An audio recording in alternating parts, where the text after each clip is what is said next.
from the other side, here for you. All of me for all. What's up, everybody? I am the hostess with the mostest, the High Priestess Phoenix.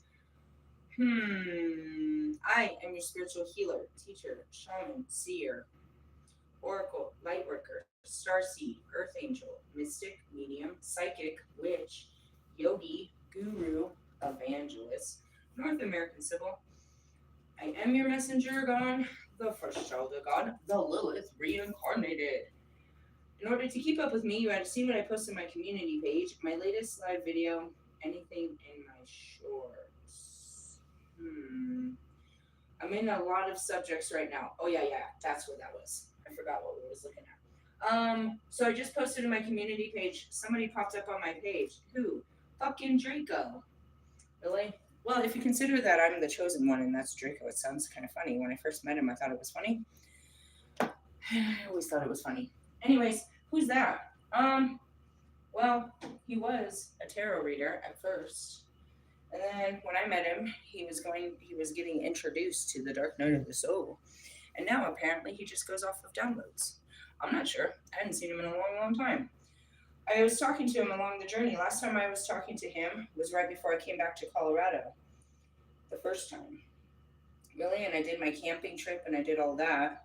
Which means he could have been watching me the whole time. I just stopped talking to people. It's really funny. I just stopped talking to people. Really? Yeah. Yeah, go ahead. Anyways, he popped up and he had this creepy video and he was like tapped into the energy and he's like, you're this and that and all this crazy stuff. And I was like, of course I am. Where'd you come from? And then towards the end of the video, it says that he's been slacking spiritually and he's been fucking up. And I was like, oh, no wonder you're here. Welcome back. Realistically. And then, of course, I hit him with the same thing I hit him with. Hey, you want to go camping in Colorado? That was my first time ever doing it. It was just a crazy experience. I was like, hey, dude, I got this plan. I didn't even have a tent. Now I have a tent. So I have years of experience at this. Realistically, watch me roll. Anyways, he was going in and he was talking about his downloads. He gets these downloads. What's downloads? Just information that's poured into you when you're just sitting in your quiet space. He writes them down and he delivers these weird messages that he gets. He's like, I don't know whose energy I'm tapping into, but you're this, that, and the other. I was like, oh, yes, I am. I do all of that stuff. Really, he was talking about astral traveling. He was talking about the aliens. He was talking about occult. He was talking about witches and wizards. He was talking about all kinds of great stuff. Really, well, it inspired me, and that's what a good person is supposed to do, is inspire you. It's like, I have all these teachings, and it gets monotonous because I feel like I'm always teaching the same shit. But realistically, he refreshes my memory to where it reboots the memory to where it's like we could talk about some of these subjects. Realistically, as far as I got that is the whole ability to talk to the other side. Oh yeah, let's go back to my video earlier about Michael Jackson. Realistically,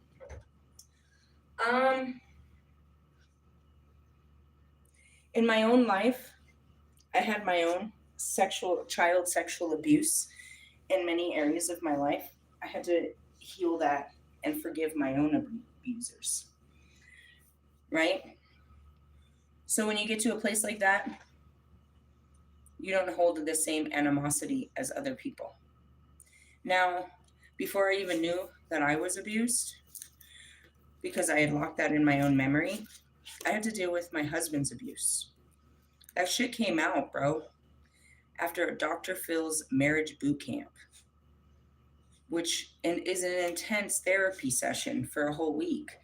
And during that therapy, this was nagging at him, which is what we know now is a shadow, a very deep-rooted shadow. And when we got back, it's me and his mom, and we're hanging out next to the fire in Manitou. And he is in a place where he wants to tell this secret. And he goes on to say that, his sister was molesting him for a lot of years of his life.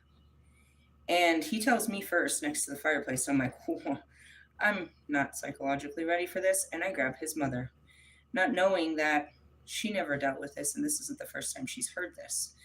And when that happened, a fight or flight came into me. And I wanted nothing to do with this person. And his mother's response was to act like everything was okay.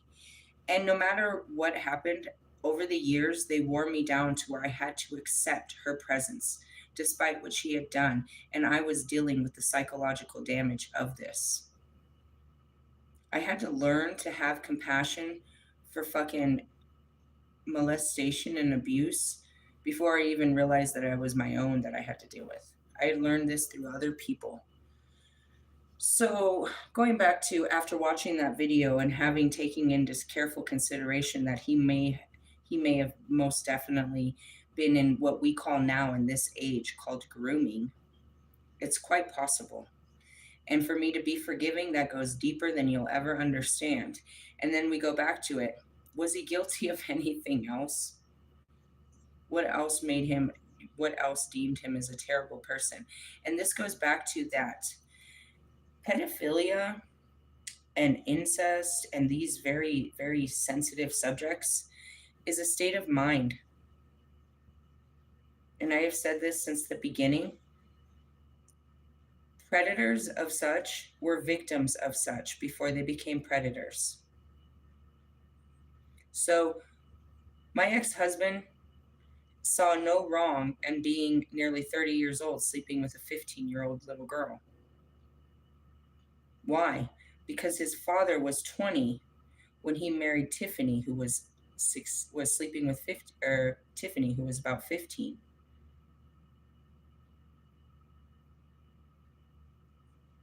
These things are only taught to us right and wrong, and that came in the cards later.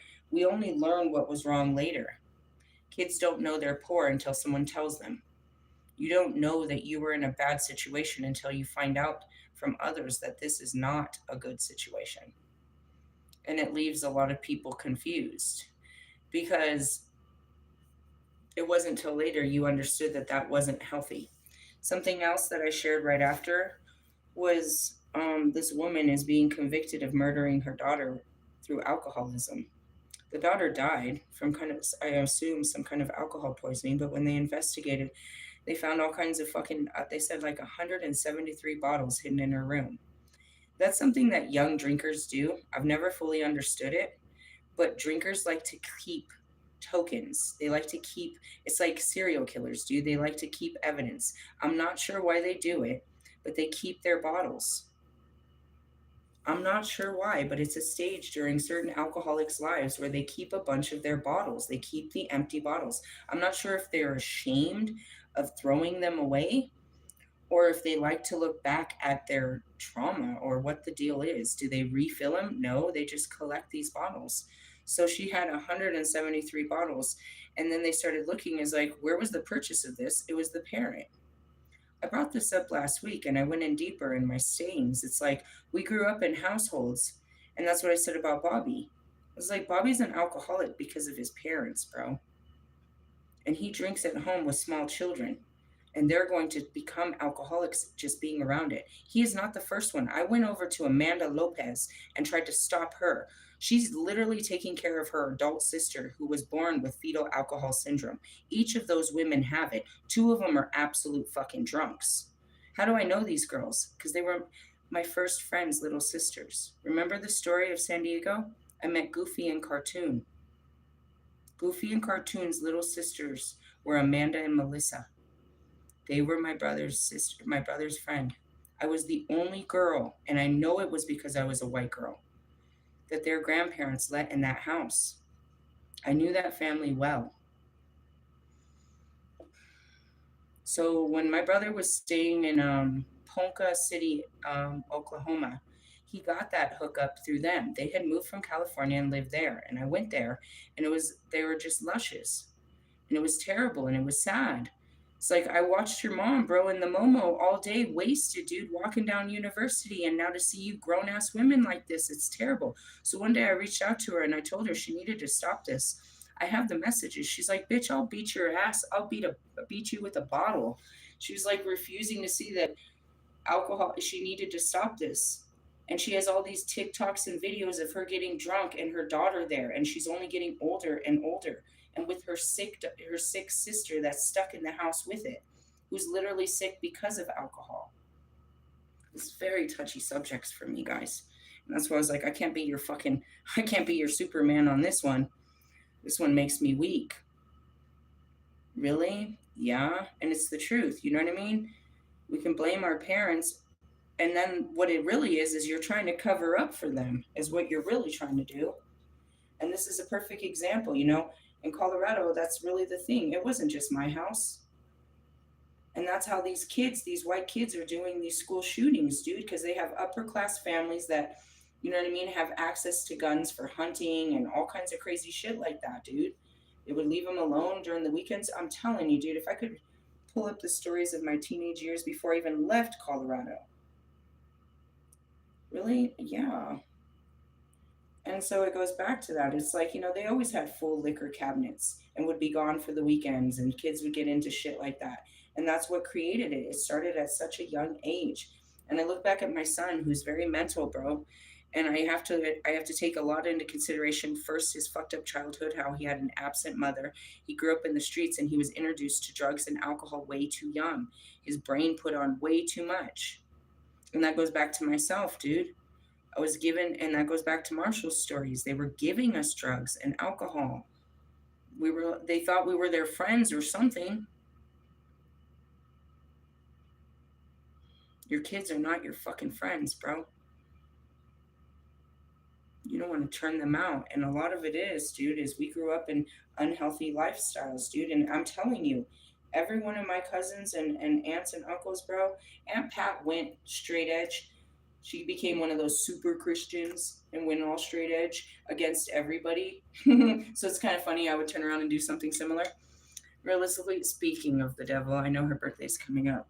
I feel it. These fucking Gemini seasons and shit. I've been kicking my ass. Mr. Plum as well. Fuck, his is this week. Yeah, says the kid's father. Gag me. Why do I remember such terrible things? Realistically, going back to that, I have a whole load of books I want to teach you about supernatural shit. But that's what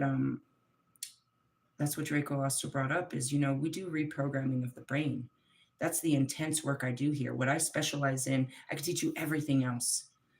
But the most important thing that I teach is shadow work here, and that's reprogramming of the brain, going back to these memories and literally reprogramming the way that it reacted. Anybody, you could take the highest level of psychology, bro, and that's what they're trying to do is make you understand that when this happened, it created a force or a way of life inside of you, mechanisms, thought patterns. It sent your wires berserk, bro. And you've been acting out of berserk wires ever since that moment. When you go back and you repair this nerve, this brain, this thought, whatever it is, this bit of electricity that's going wild in your brain, the whole body starts to calm. And that's what I told you after is called the alchemical transmutation. You have been holding this inside of it's in your thoughts, and it's electricity that runs through your whole body. And it's negative electricity.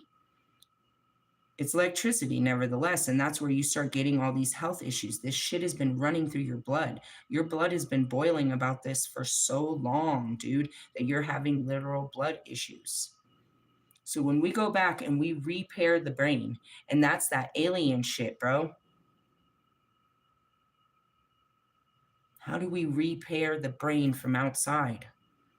We dive into it. That's that conscious to the unconscious. So that goes back to Michael Jackson. It's like, I don't want to hear what horrendous thing that anybody did. What Christ is asking us to do is forgive them. It's not what they did, it's why they did it. Why was Michael Jackson in bed with boys? Anybody want to answer that question with an open heart? Because Michael Jackson was a boy mentally.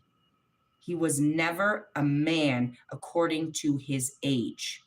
Not a father, not a business representative. He was a boy in the mind. Now, if you can understand that, we can look at other adults who are children in the mind. You might be a little bit more progressed than the childhood mind that Michael Jackson was working out of. But each of you, as a child of God, are stunted in your emotional, mental, spiritual growth. Your body is still growing. It doesn't fuck up your physical body. It still keeps aging. And you can look at these people that are 80 years old that are still full of life and still young, Betty White type goodness.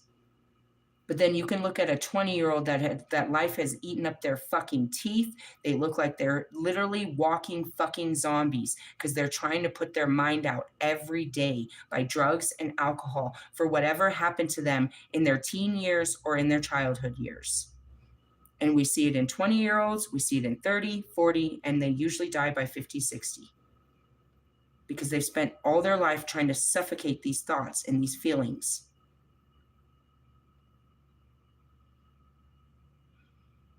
We can't completely repair the bodily damage that you've done, but we can start the healing by taking away the absolute trigger or the electrical fucking nerve ending that's setting this off.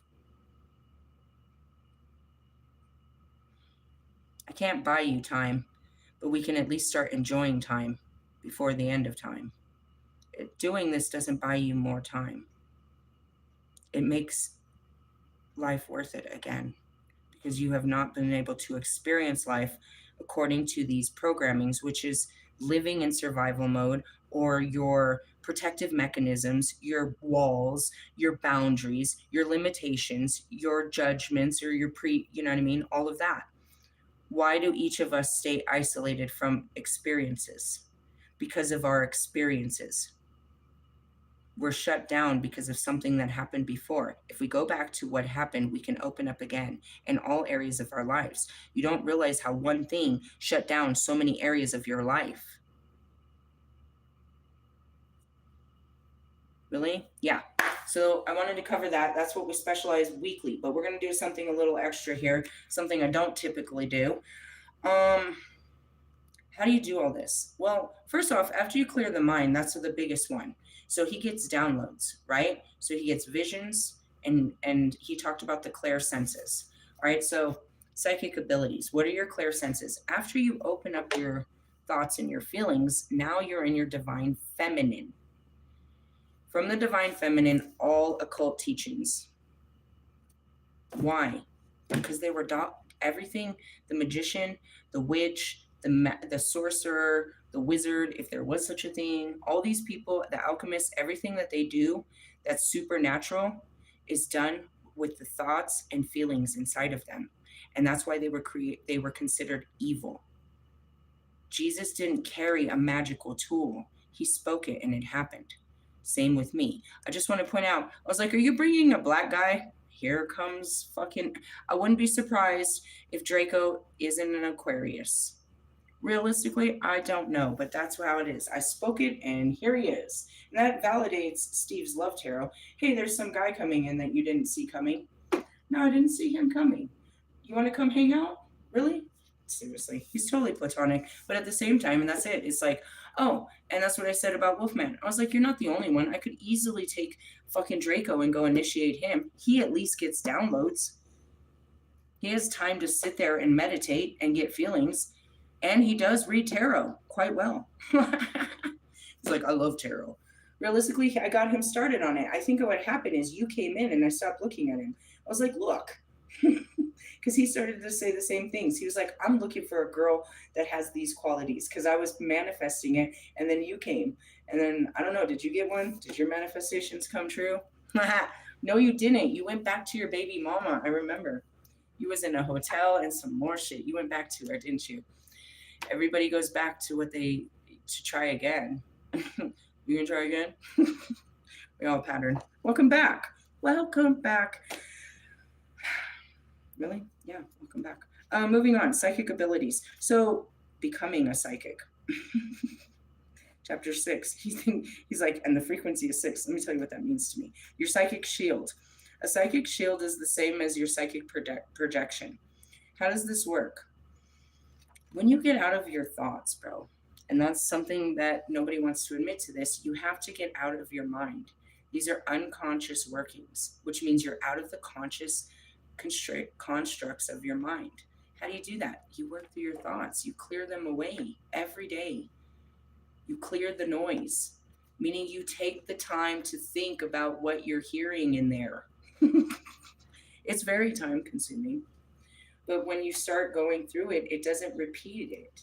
You know what I mean? It'll keep repeating this same thought every day of the week and annoy you until you deal with it, and then it's a different annoying thought you got to deal with until finally it's not annoyed. Now it can be re-triggered, and that means you go out and you have an experience and it brings up an old thought that you got to keep replaying. Oh, this reminded me of that time when I should have said something. There we go again.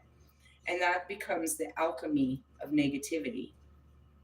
They're just negative thoughts. They're worries. They're insecurities. They're what ifs. They're like, I wish I would have, and you should nevers, and that could nevers, and it's very negative, the mind. So I teach that, and once you get outside of the mind, that's where your clear senses are, because now you're accessing a different part of your mind. You work through your thoughts and feelings, and then now you can access other thoughts and other feelings. Really? Trying to see if there's anything. Achieving your basic psychic level. I don't know if that's where I was going to go with. I was going to try to go with astral traveling because it said in our cards yesterday, you may have been fucking around and got fucked up. How do you get yourself back? You need to call yourself back. I don't know how often you do it. I got to do it every once in a while. I do it after a real hard paradigm shift. I was like, all right, I'm calling all layers of myself back to myself, and I'm casting out any energy that's not of me back to the sender's 3D. Really? You got to call yourself back in. You've put yourself all over the place. You left pieces of yourself. I left my piece of my heart in San Francisco. Sure, whatever that means. Does somebody know where that saying came from? I feel like it's a movie or a song. It just came out of my mouth. I don't really know anyone in San Francisco, my sisters. And then this whale died, and that made me sad. Sorry. That made me sad. I've been all over the place. Anyways, going back to yourself, you have to call yourself back in, and you have to see yourself. You have to visualize yourself coming back to yourself, which is what? Like, imagine it as smoke or mist or color or whatever. You have to call your energy back to itself. Really? Yeah. And if you're stuck in the astral realms, shit, I don't know who you could call for help. Really? I don't even know how you got out there without help. Because once you get out there, it's guided. Really? It should be. Well, then again, I think about when my third eye opened. I was like, guys, I don't even know what I'm seeing. I was like, I'm fucking traveling planets and just circling them. I think they're planets. I'm seeing everything. Really? And that's where I was going to get on with this one. It's like, you can travel to other planets. My favorite is Jupiter. It's one of the most beautiful planets. How do we do that? You understand that the body is material, but you are not. And you can leave the context of your body once you get outside of your mind. It's very scientific, but it just happened. I just started working through my thoughts for like ever. And before I knew it, I had all these superpowers. Really? Yeah, and you have them too. You just don't do the work. All right, I don't know what this is. We're just going to pick up right here. Why? I don't know, because it's the beginning of a sentence. Do you want to go back to where we started and we try to remember? There's Krishna. Fine, Krishna. These are the teachings of Krishna. Who is he? Another ascending master. Very Christ-like. We're back with the ascending masters, people. Really? Yes, and that's where it is. Well, it's called pagan beliefs. Anything that's not Christian or Catholic is pagan. Oh, you believe in some shit. I believe in some shit, bro. I believe in almost all this shit. Really? Do you believe in... Stop playing around, guys. On page 9. Okay. All right. This one is great. They put us on the perfect page. There are 8 material principles which are described as inferior energies. They are 1, earth. All right. 2, water. 3, fire. 4, air. 5, ether. 6, mind. 7, intelligence. 8, ego.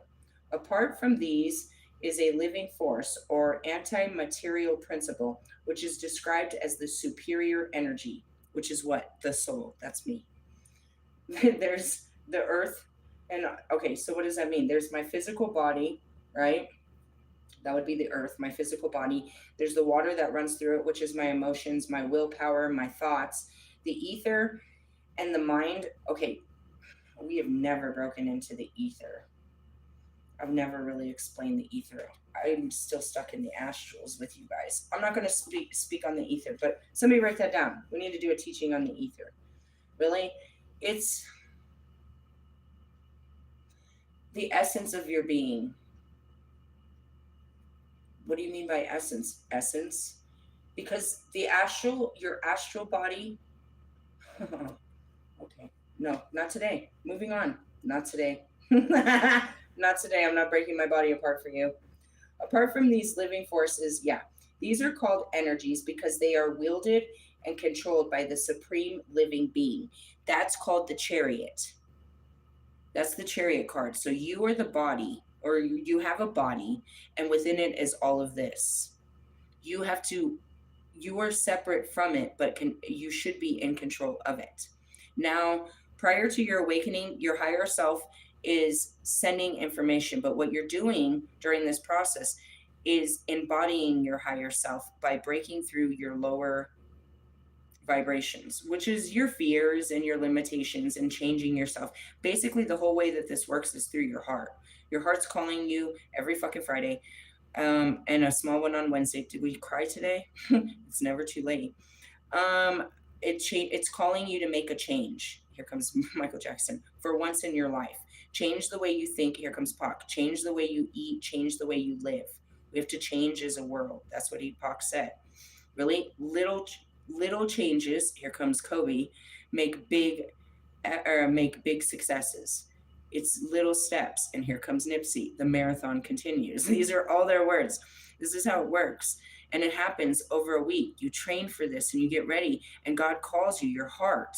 Your heart's calling you to make a very difficult decision, to make a change, which could be walking away from a person, a place, a thing, a way of thinking, a way of living, walking away from drugs, walking away from your best friend, walking away from the drama, walking away from your family. It's walking, and walking away, you're walking towards God because you're leaving everything you know for nothing.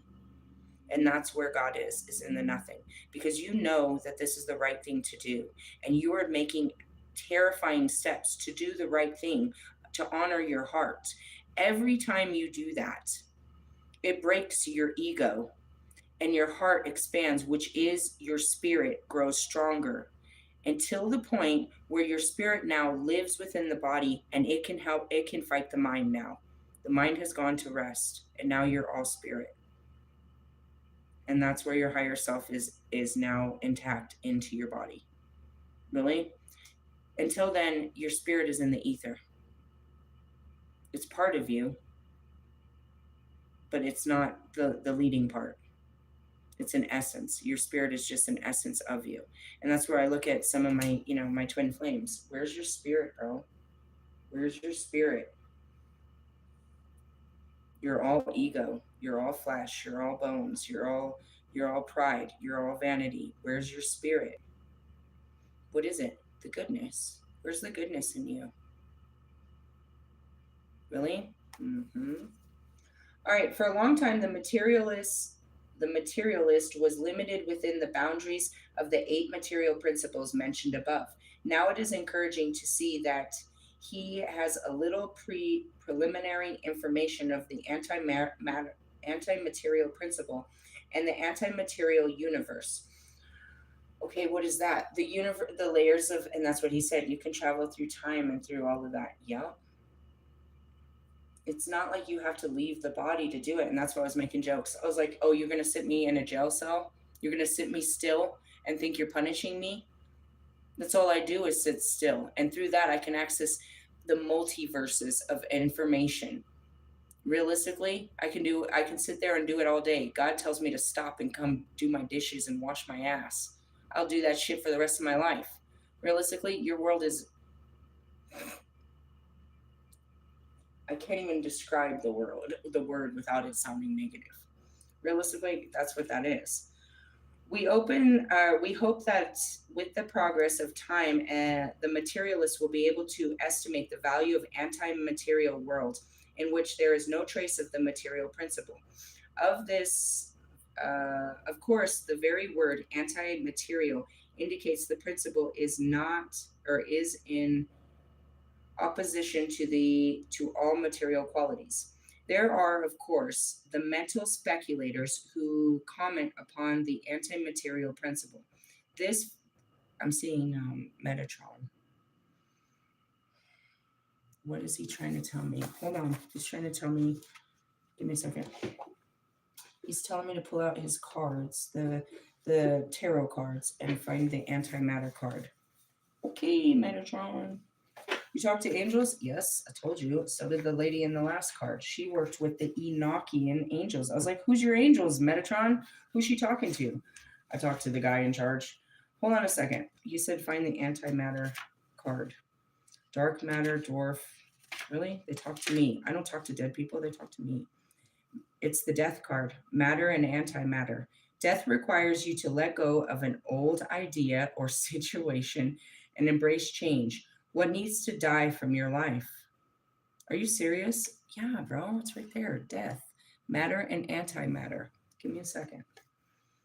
Really? And that goes back to Einstein and all of this. It's science, but it's not. It's spirituality. And somehow they separated them, the division. We're not the same. No, because you didn't bring it together. Here it goes. Every particle has a corresponding antimatter particle, or what is this? Yeah, antimatter. Antimatter has the opposite charge to ordinary matter. For example, the negatively charged electron has a positive antiparticle known as a, what is this, postron? When a particle meets an antiparticle partner, they annihilate each other in pure energy. This energy goes on to form another particle. Okay, so what that means is this is the material world, so this is the matter. The antimatter is the 5D. When these two collide, it creates a new reality. Realistically, yes. So what we're doing is breaking down the material with the antimatter, which is the 5D. We're breaking down the 3D and replacing it, or pushing the 5D into it, which is an explosion, which pushes where? Above the 5D, to be honest. Right in the 6th is what it should happen. The explosion, it wouldn't put you below, it would put you above. Really? And that's what this is. When something dies, and that's the whole point, when something ends, something new begins. And that's what I said with Russ. I was like, dude, it was an ultimate ending, but a brand new beginning. Whatever was before I stood in front of that man was no more. And whatever is, I cannot see. Because that's what happens when you do a paradigm shift. That's what happens when your reality changes. What is a paradigm shift? You change realities. Up until the moment I met Russ, I stood in front of Russ. I was going in a direction. I was going towards Wolfman. I was going towards quite a few different things. And as soon as I stood in front of this man, all of that stopped. And that's what I told him. I don't know where I'm going anymore, and I don't even know how I got here. And that's where you stop. You can't go forward because and that's what I said. I don't even desire the things that I once desired before seeing you, and I don't even know why I was on that trail. And that's where I started breaking it down. Why was I even about to meet up with Wolfman? Right? And that goes back to the visions, but then I did all of that work, and I realized he still doesn't align, so don't get your fucking hopes up. Realistically, what is he on? Realistically. Anyways, sorry. Breathe. All of the way that I thought before I saw him completely changed, and it hasn't adjusted yet. And that's where God said, you're on vacation for 3 weeks. What does that mean? I completely changed my world. He has to build a new world for me. I was going in one direction, and that's what happens when you change your reality. It was solid. I was going to do this, that, and the other, but then all of a sudden you stop and it's over. Or something stops you, which is the tower. And Russ is always there on a Friday with a tower. And I wasn't going to face this tower, but I knew I had to. What chance would I get again that he would be 15 minutes away on a free fucking ticket? If you show up, and I knew it, all you got to do is show up. God will put you right in front of him. Face your fear and face this man. I don't want to. Face your fear and face this man. I don't want to. Fuck him. Let it go. Face him. And then I pulled the Judas card. I told you, anytime I do something nice, and that's what I hate about Bobby. I don't know why your cards and books are always lying to you. If they never told me to fucking be nice to you, I would have never. You wouldn't even be living right now if they didn't control my thoughts. You better fucking thank Christ, motherfucker. Realistically, anyways, going back to so it wasn't that I didn't want to, and I did what I what my ego said not to do. I went against my ego, and because I did that, I was faced with, you know what I mean? I overcame the biggest level. I faced the biggest devil face to face. And if and a twin flame union face to face is the biggest devil. And I said the same thing would happen. I was expecting to face Wolfman. I was like, do you know what happens after we face each other? You know what this is gonna do to us? I didn't expect to see fucking Russ, but that's what happened. And it made me question what the fuck was I doing before? What brought me to this moment? And that's where you just stop and you have to reset. You can't go forward because you don't even know where you were going to begin with. Nothing makes sense. Have you ever met a twin flame? Oh my God, Becky. Fucks up your whole fucking life. It's not my first time meeting this bastard. First time he fucked up my life too. Hey, they all do. Realistically, and that's what it is. The card said I was coming into union. I thought it was with a totally different guy.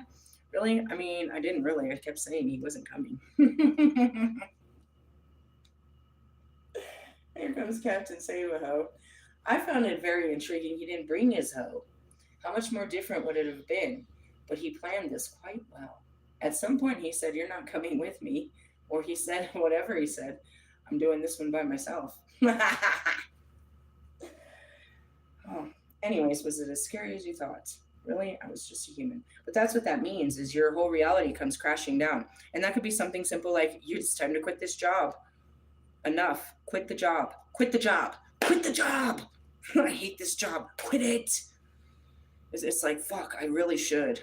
Really? You don't know what's going to happen. It's going to take some time. God's going to tell you to take a vacation because you ain't never been out of work you never take no time off, not even your fucking paid time off. So he's going to make you like me, take a vacation. He's going to create you a new world. Really? I promise. As I'm sitting here clapping at God's fucking works. That's how he works. All right, we're off the planets right here. All right, we might like the idea of vanquishing physical death in the same way that matter destroys antimatter, but would it really be so great?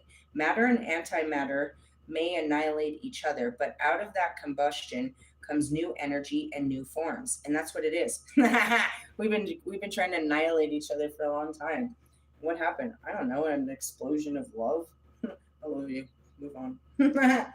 This is a part of constant change or dance of change that is in our universe, and the death card represents the destructive part of that cycle. I just want to point out the death card is a Scorpio. Don't you fucking come on, dude.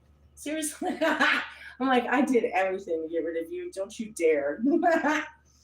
Really? Moving on. I do everything on that part. All right. As human beings, we are constantly changing and adapting to our environments. But paradoxically, we also resist change. See what I mean? It's like, oh, I know I should do this, but I don't want to do it. Pick up the phone and call that person. Nope. You need to call that. That's what I told Mary Jane. Hey, tell your dad. I'm not calling that dude. Really? And then he tried to pick up the phone. No, I don't want to talk to you. I just wanted to send an apology. This is my, what do they call it?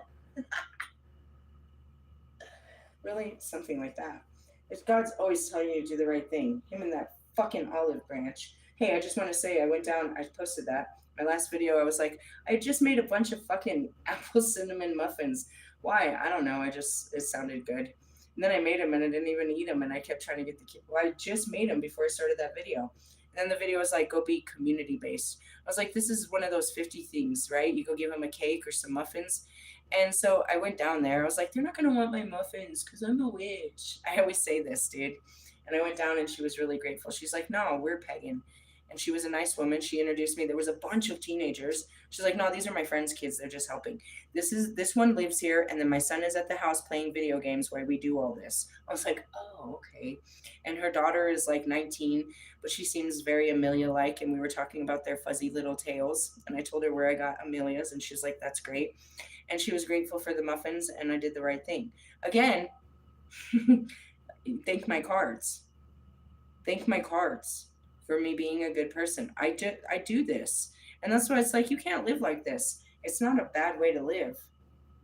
And it works. You guys seek guidance on TV, from your parents, from churches. I seek guidance in God. This is called divination. But it's always just confirmation to what I'm already doing. You know what I mean? Like I was prepared to give the muffins. Call me the muffin man. Really, I don't know what my spirit's ever doing, but I'm ready for it. And that's why I do what I'm impulsively driven to do. I don't question why I'm doing things. I just get this impulse and I go with it. That's called psychic abilities, people. Intuitionally guided. It's like, how did you know? I didn't. My spirit told me to do it and I just did it. Really? I find it really useful when I'm in the grocery store and I grab random things and I come home and the kids are like, "I was just thinking about this." I feel like super powered. My son really believes in my superpowers. Really? I'll be walking through the house and he's like, "Can you give me good luck so I can win a prize?" Really? I was like, "I can." He's seen it a million times though. He's seen the magic a billion times. But he needs to understand that he has the same luck. I don't like that. But he does. It comes in useful in certain areas. I was like, oh, I'm glad my spirit. But then I hate when I don't. Like, why didn't I wear my shadow gear? I made it for this weekend. Why didn't I take it? Really? That was me. That wasn't my spirit. I knew it was for this weekend. And it would have looked great on a horse. Can I get a redo? Really? Oh, yeah. Even if the change is for the better, it often comes with a certain amount of resistance. Perhaps because change is essentially a form of death and it reminds us of our own mortality. Yeah, dude, and it starts in the beginning. If you say this, they're never going to talk to you again. Hmm. I went through a lot of those. And as soon as I said that, I saw the thing with Bobby. He's like, "Are you homeless?" Oh, shit. I got to tell him the truth. It's not like I was going to lie. I was just afraid of what you were going to say. It never occurred to me that somebody was going to call me homeless. It never even occurred that I was. But by this time, I had been homeless for 2 years. It didn't occur to me until you put those words on me. And that's what it means is like people put these words on you. I was like, I consider myself a nomad, but I guess, yeah, Bobby, I lost my house 2 years ago. Didn't you watch? Haven't you been watching? Seriously? Are you playing stupid right now? I don't really know. And that could be my own fault too, because I tell him, I'm never talking to you again. And then I just pop up fucking 6 months later. My spirit told me to, reach out and reconcile. Oh, you want to reconcile? He's always great for that. He knows that God's going to make me come back around, forgive him or some shit. He didn't tell me to sleep with you, douchebag. That was what I was falling for. I'm not falling for that again. William, no. We should refresh your memory. I remember. Yeah, it's what Amizi said. That's why I forgot. That's not memorable. Moving on. Be mad if you want to. All right, let's go back to this book, Anti-Maya. We're in the death. If anybody needed a tarot reading, that's where we are. You're in death. I told you. That's on a Wednesday. That's what he said too. Why does someone have to give up their whole life for you to feel loved? First off, I'm going to tell you the same thing I told you all those years ago and everyone after you. You need to give up your shit life for you to feel loved. And yeah, going back to it, you had to give up the wife to have me, dipshit. What an idiot question. That is such an idiot question to me. Realistically, Russ, why did you have to give up the family, babe? Why? Because it was making you unhealthy.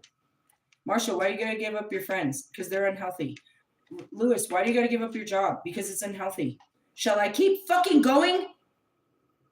No, it's great. They're great, and everybody's great, and I'm great, and I'm great. Okay, all right, you believe the lie. Okay, fine. Get out of my face. I don't like liars. Really? Mm-hmm. Russ may not have fully understood where I was coming from, but over time he started to recognize and do something. And he did. He didn't give up the family, but he put distance. He started facing it, whatever it is. He didn't give him up. He may have put a girl in between. I just want to point out his mom doesn't follow her anymore. I know there's a story behind that. Such a devious bitch. I like the small print at the bottom of the page. I'm not really looking for the pinup girl. Such a dickhead. Really? It's more of an obituary I'm reading. Anyways, going back to it. You don't want to face these things. Wolfman didn't want to face that he's a whore. That I see him as an absolute fucking whore. Really? I never considered that guy saw me that way.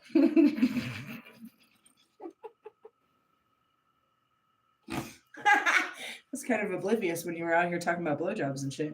No? How many did I give? There's a good question. How many are stuck in this head? Seriously, how much head is stuck in this head? That's a funny question. Realistically, that's not a whore. I can tell you where that tendency came from, and I think it came from Lilith. But I can tell you it was a self-protective mechanism that I turned into power and control. I could avoid sex by giving good head, and the better I got at it, the more powerful I felt. The faster I could get this done, I felt powerful, and I knew when it would happen. I could tell when you were about to come, and I was excited about this. That means I'm done, and I got away with this. Really? Yeah? You want to know the truth? Now it's just for fun. Let me see if I still have it in me.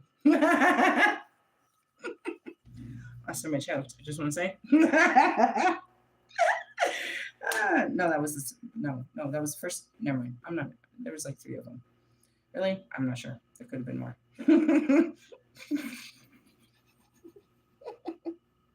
Why are we talking about my tendencies? Let's talk about you, Wolfman. See, that's what happens with the mirror. You start pointing fingers and you're just looking at yourself at the end of the day. Okay, let's move on. There are, of course, the mental speculators who comment upon the anti-material principle. Okay, what is that? The unseen. Okay, just the anti-material is the unseen. The material is the seen. I'm changing the words so you can understand what the fuck we are talking about. They fall under 2 main groups, and they arrive at 2 different erroneous conclusions. I want to use that word in referring to a person. It's an erroneous type person. You have an erroneous. Write that down. All right. Sorry. There's some words that get me excited. One group, the gross materialist, either denies the unseen principle or admits only the disintegration of the material combination at a certain stage. Here it comes. What's that word right there? Did you know it was the death card? No, I saw Metatron and he said pull the cards. The other group, that would have been a memory game, and I read too much tarot. How could I remember that? The other group accepts the unseen principle as being indirect opposition to the seen principle within its 24 categories. This group is known as I don't know what that word is. And they investigate the material principle and analyze them minutely. At the end of their investigation, those people finally accept only a transcendental anti-material, which is unseen, non-active principle. However, difficulties arise with all of these mental speculators because they're using their mind, because they speculate with the help of an inferior energy. They do not accept information from the superior, which is what? Your heart's knowing. Your mind can't grasp this concept, but your heart knows. And that's what happened at the campsite. When they walked up in ego. When they approached me, their spirit stopped them. They could not act in ego anymore, and their spirit, because of what they were facing, something they've never faced before, they were no longer confident and cocky. They were afraid of what? The unseen. What happened? I told them that I did a satanic ritual for the spirits, and by touching that, you're going to be cursed. They were afraid of the unseen, the anti-material. So what did they do? They called for help in the material. They called the police. That's why we're considered dangerous, because we work with the unseen. And because you can't see it, you fear it. Little did they know is that it's called a gazing ball that was sitting at my altar. I only pull it out for a few things. What is it? Well, first I charged it under the full moon, which is in essence it's a mirror, but it was to burn off what was there. I use that in haunted places. The last time I pulled that out was at Cheeseman Park. I said, I'm going to go out there. They said that this is a haunted place and it's filled with dark spirits. I'm going to go do a cleanse. And I took Sophie and we sat out there and we smoked some joints and we talked to some people. I did the ritual and I sat the ball out there. She said, what's happening? I said, I'm calling them in. They're going to get caught in this ball. Imagine like Ghostbusters. Really? Yes. So that's what happened. I set it up so the spirits, any malevolent spirits that had died at that fucking lake, bro, that were unhappy, that were, you know what I mean, maybe hurting other people. Many people die at that lake, dude. How many? Tons. It's the beginning of summer, and as soon as they opened it, one already died. Seriously? Look it up. Chatfield reservoirs. Check how many die a year. Just check how many died last year. It's like usually some crazy number between like 7 and 14. Seriously? Why? They drowned. It's an enormous lake, but I don't know. Most of them are you know what I mean? They're not wearing life jackets. It may be extremely deep. You can only swim for so long. Plus they're in the sun and they're drinking. The people that are out on the water in the deep waters, they're on boats, they're partiers. You know what I mean? They've been out there all fucking day. They might, there's all different reasons, but people drowned in that fucking lake all the time. Really? So, regardless to what it was, and that's what it is, if there was anything bad, I was there to catch it and bring it to the light. And that's what I do is I do these cleanses. You know what I mean? So they didn't know that, but the whole point is you're afraid of what you can't see rather than opening your eyes and seeing it for yourself. And that goes back to the initiated. Nobody asked me if I wanted these gifts. Nobody initiated me. I'm self initiated because I did the work internally. And that's where I come back and I show you how you can access all of this through your own self. You don't need someone. And to be honest, when I went out there, and that's what that documentary is, I went out looking for help, bro. First, I went looking for science and medicine because I knew I had a personality disorder. I had watched movies about shit like this. I was captivated by this, not knowing that I was being drawn to my own sickness. My favorite movie and the only book I read that I can remember was about the first story about a person with personality disorder, and it was called Sybil. I watched that movie as a small girl. It was with Sally Field, and I had a remembrance of it when I got into my teen years. In my teen years, I wanted this book. I kept halfway looking for it, just like I do the Talmud and the Zohar. I know where to buy them, I just didn't really go for it. When my grandmother died in San Diego and they were emptying her house, guess what they found in there? The Book of Sybil. I read the book once back to back. I was captivated by it, about this lady who had multiple personality disorder.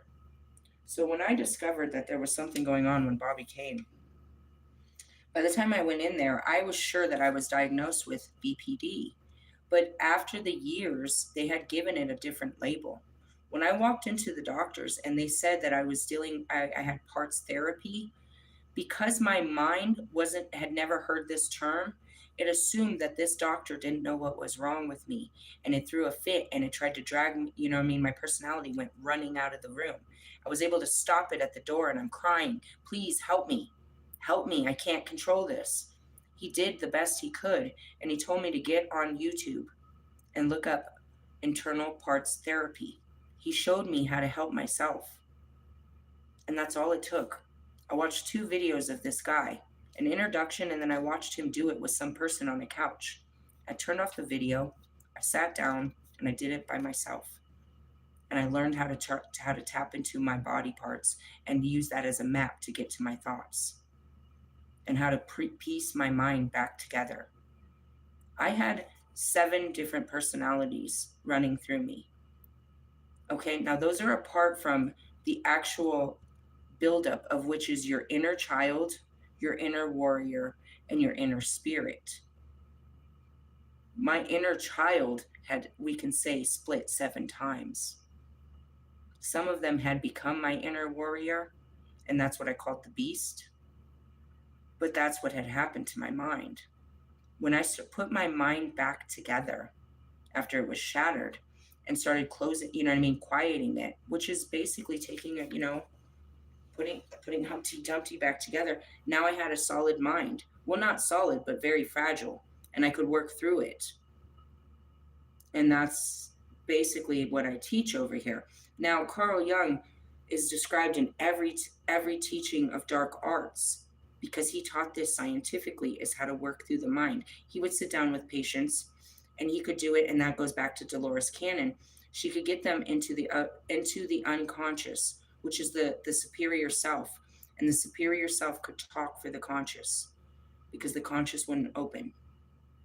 And you'll hear me sometimes, I'll check in with myself and I have to be real quiet so I can hear my thoughts because some of them don't want to be heard. They don't want to tell me what happened. They would not remind me of Bobby. They just freaked out. They wouldn't tell me who this guy was. They knew who he was. There was a part of me that slept with Bobby and loved Bobby and knew Bobby, and then the rest of my parts hated Bobby for what Bobby did to me. I was unaware of all these parts. Well, I could feel them. I could feel this part that was still deeply in love with him, and it was becoming stronger and stronger as I was going through the other parts that hated him. I didn't understand the hate. I do now. I do now. But that's how that works. And so I learned how to do psychological work since the beginning. And I just kept doing that. And it's like, this is what you do on a Friday? No, I've realized that this is what a Friday does to me. And it can start on a Thursday. Why on a Thursday? I've noticed that I'm on an Egyptian calendar. What does that mean? I'm in a different time. My body is on a calendar. That's your internal clock. Why do I wake up at weird times? Why do I catch it before it's here? Because somehow I'm over there. And how's that? Isis. The Temple of Isis. That's where I lay. Really? You're never going to find any of these bodies. None of them. The only body of mine that stayed was that one. Really? Mm-hmm. And that goes back to how Russ did an activation. Russ is one of the few that played at the pyramids. He activated that desert under the full moon with music, something that hasn't been done since. They just don't. They don't know the words. They don't know that that was even a thing. And I told you, it's sound activation. You hit that gong on the top of the fucking, you know what I mean? The top of the mountain, bro, you're going to send off you're going to activate electricity. And that goes back to Native American teachings, not just that, tribal teachings. You use certain frequencies, certain sounds could activate certain realms and realities. And that's why even church today starts with worship music. Even if they're not playing instruments, but a good band, your spirit goes wild with a good band. And a good band is what? A drummer, maybe a bass guitar, or, you know what I mean? A couple guitars, a drummer, and a vocalist. It was never much. And that was the same thing that they did in the tribes. They hit their drums, they made their clapping noises, you know what I mean? Before they made instruments, their voice was their instruments, and they would use their voice and mantras to hit certain tones to activate. This is a mini one. It's not a huge sound bowl, but it has a sound, and it's a bowl. This is the frequency of the solar plexus. When I hit this, it's going to activate a feeling in you. When I turn on music, I can travel through music to other times and spaces. You can too. I don't travel just through this time. I travel beyond it.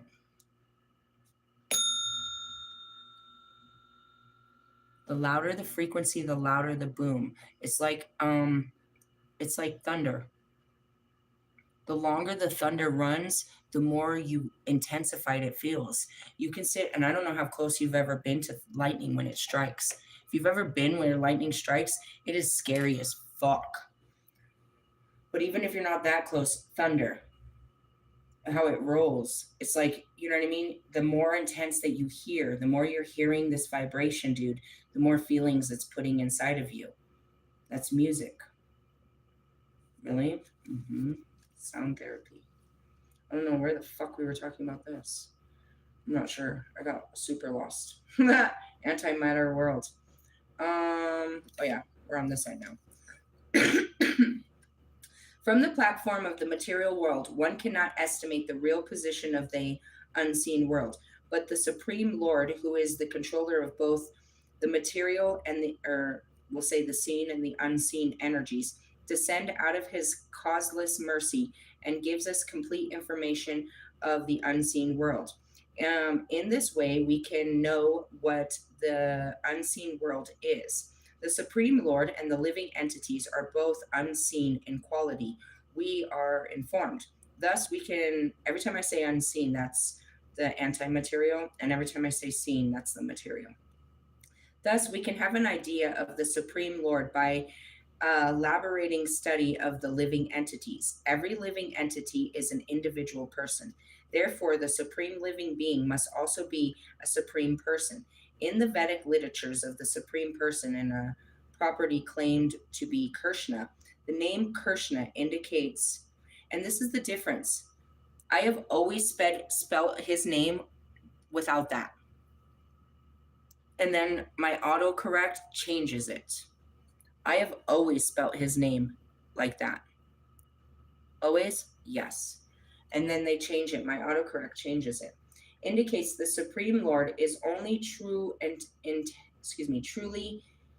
intelligible name of the higher order.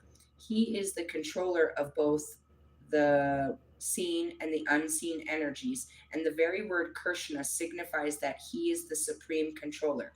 In the Bhagavad Gita, the Lord confirms all of this in the following. There are two worlds, the seen and the unseen. The seen world is composed of inferior qualitative energies divided into eight material principles. The unseen world is made up of superior qualitative energy because both the seen and unseen energies are emanating of the supreme transcendence, the personality of Godhead. It is the proper to conclude that I, Lord Krishna, am the ultimate cause of all creation and annihilation. Because the Lord's two energies, inferior and superior, manifest in the material and anti-material world, it is called the supreme absolute truth. Lord Krishna explains this in the Bhagavad Gita. Okay, I'm going to stop there. Really? Yes, there is an unseen world that lies right here on top of your world, and it is colliding with our world at all times. There's those of us that can see it, and we are with the collision because what is colliding from that world is a better world onto ours.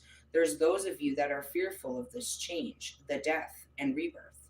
You don't want the end of your world. You don't want to embrace a new world, which is what? Peace, unity, the egalitarianism. They call this the age of Aquarius, where we shift into an age of love. In order to do that, you have to give up your hatred, and you don't want to.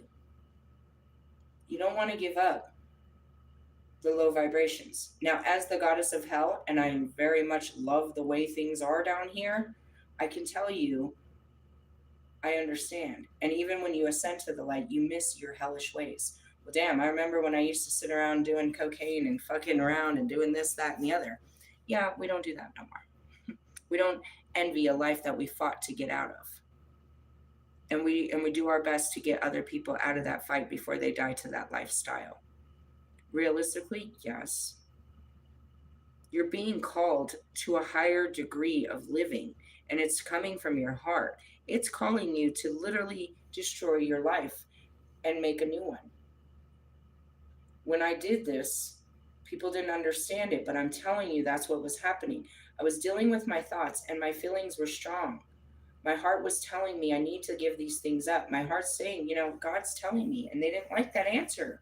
But I knew the difference between my voice in my own head.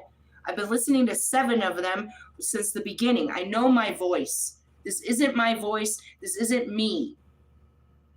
This is my heart speaking. The voice of God is telling me, dude, I've got to do the right thing now. And I'm deathly afraid, but I'm going to do this.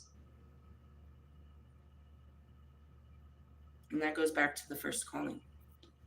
I'm going to cry because everybody thought I was a fucking lunatic. I was crazy, dude, but not to believe in God. He told me, he didn't tell me, he showed me. He showed me a different life where I wasn't alone, but that I was with a partner and I had small children and we were happy. He showed me this could be my future. And I never considered that. And as soon as I saw it, I wanted it. He didn't tell me how hard it was going to be. He showed me what he wanted for me. He showed me that. That was the first. Then he showed me the vision on the top of the mountain of how I would be here in some form. I couldn't fully see all of the visions, but he did show it. How I had done this before. He showed me all of my incarnations. He showed me how I had saved mankind many times before. And then all of a sudden he put me back in my body and said, you're going to do it again. And I was very confused. I'm not, according to what I understand, which is only Christian teachings, the second coming of Christ is Christ. I'm not Jewish. I don't know anything about this. I have nothing to do with, this. I could see it was his biblical story, but how could I possibly have anything to do with this? And then I came back and told those stories, the visions I saw on top of that mountain. Of course, crazy yet again. He wants me to become this, I don't know what it is until now. He wants me to become a priestess, a light worker. I'm not going to be your savior, but he wants me to be the messenger. He wants me to be his prophet. I don't know exactly. I can just see it. So I just start taking steps to it. The next thing he asked me to do is I've got to quit my job. God, if I quit my job, I'm going to lose my house. It's going to be okay. I was sure that I'd lose my house, but he told me it'll be okay. And I believed him. What happened, happened. I did lose my house. He said it would be okay, and I kept trusting him. Every time we went into something and I'm like, God, this isn't going to be good. He said it's going to be okay. He still took me through it, but he brought me through it, and it was okay. All I wanted to do after everything had fallen apart in Las Vegas, I want to go home, God. I just want to go home. I just wanted to go home. I wanted it to go away. I wanted to start over. Please make it go away. Nothing's worked. Please let it go away. I just want to go home. I want to get a job. I want to get a house. I don't want to do this anymore, God. Please, God. He said, go home. He gave me an idea to get a job at Amazon. So I signed up on that when I was sitting out there camping. I signed up for a job for Amazon, and I had orientation in 3 weeks. All I had to do was get home. I'm like, how am I going to get home, God? I was only in Las Vegas, which is 11 hours, but I had been through so much. I couldn't find my way. I was helpless. I was hopeless. I wasn't sure if I could get my car to go. I didn't know. I had no money. I didn't know what was going to happen if I got home. It's like I'm going to end up homeless in my car in winter. He said, it's going to be okay. I got here, and that's exactly what happened. I didn't spend the whole winter in my car. Matter of fact, I spent the whole winter in a fucking hotel, to be honest. But it happened, and it was okay. He's going to ask you to go into some things you're really scared of, and you're really not sure. But he's going to tell you it's going to be okay, and I promise it will. And you're going to be so proud of yourself that you were brave enough to listen to him. when nobody understood what you were doing. I didn't understand why he wanted me to give up my apartment and my job. Well, I mean, the job, yeah. He had showed me that he's going to take care of my finances and I don't need to do this. And he reminded me of the vision of the lottery. So maybe I thought in the beginning I'd hit the lottery right away, but that definitely ceased to exist when I couldn't even buy tickets. I knew I couldn't win the lottery without even purchasing a ticket. Really? Yeah. People thought I was crazy, for sure, because at first I told them I was dealing with personality disorder and the voices in my head. Right after I told them I had these prophecies from God, and next came the celebrities, which would be Michael Jackson and Tupac and Kobe. They were the first three. Michael, I can't say if he came first before Pac or he just came as much as Pac did, but all those messages, you can hear Michael in all my messages. He would sing it to me every day, all day. He would sing to me. You are not alone. He would remind me as I was out there all alone until I realized it wasn't just words, dude. They're really with me. I'm not alone. I see them all the time. I hear them all the time. I'm not alone. And that's the unseen. The unseen is so seen in my life. My spirit guides are more real than any person that ever existed. Because you guys are ghosts. You are fake. You're just images on the internet. You're fake people. Pac is here every day. Kobe is here every day. They are here every day. And they will be here until the day I die. And when this body hits the ground, we take the body with us and leave together. I can't say that about any of you. And that's where this world is temporary. As Jesus said, this too shall pass.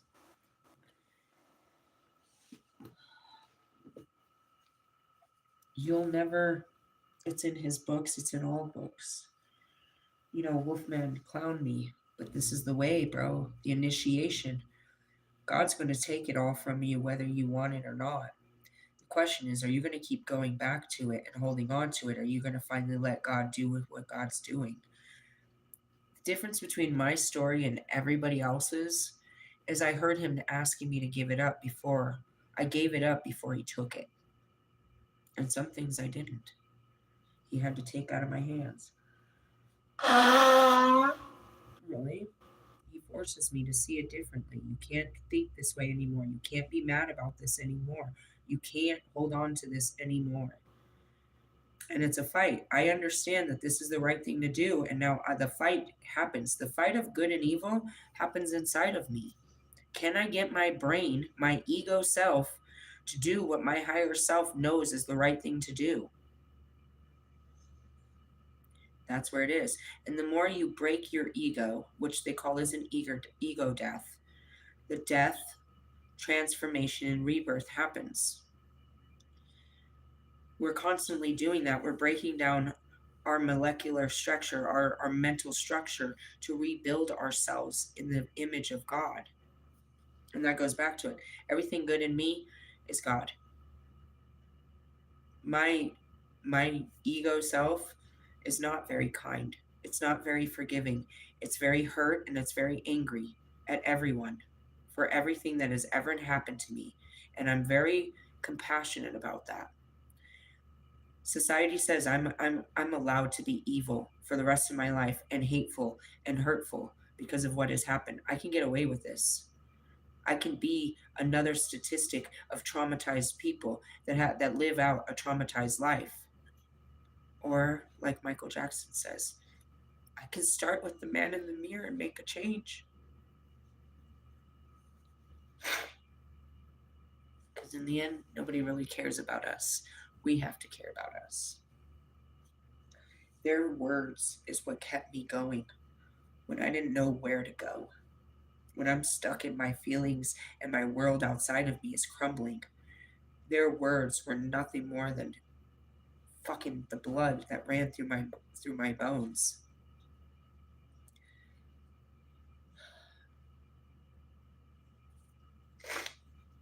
I went looking for answers. And that's where I found all of this. Because it wasn't in one book what was happening to me, but the answers were spread out across the world because nobody had actually done what I'd done.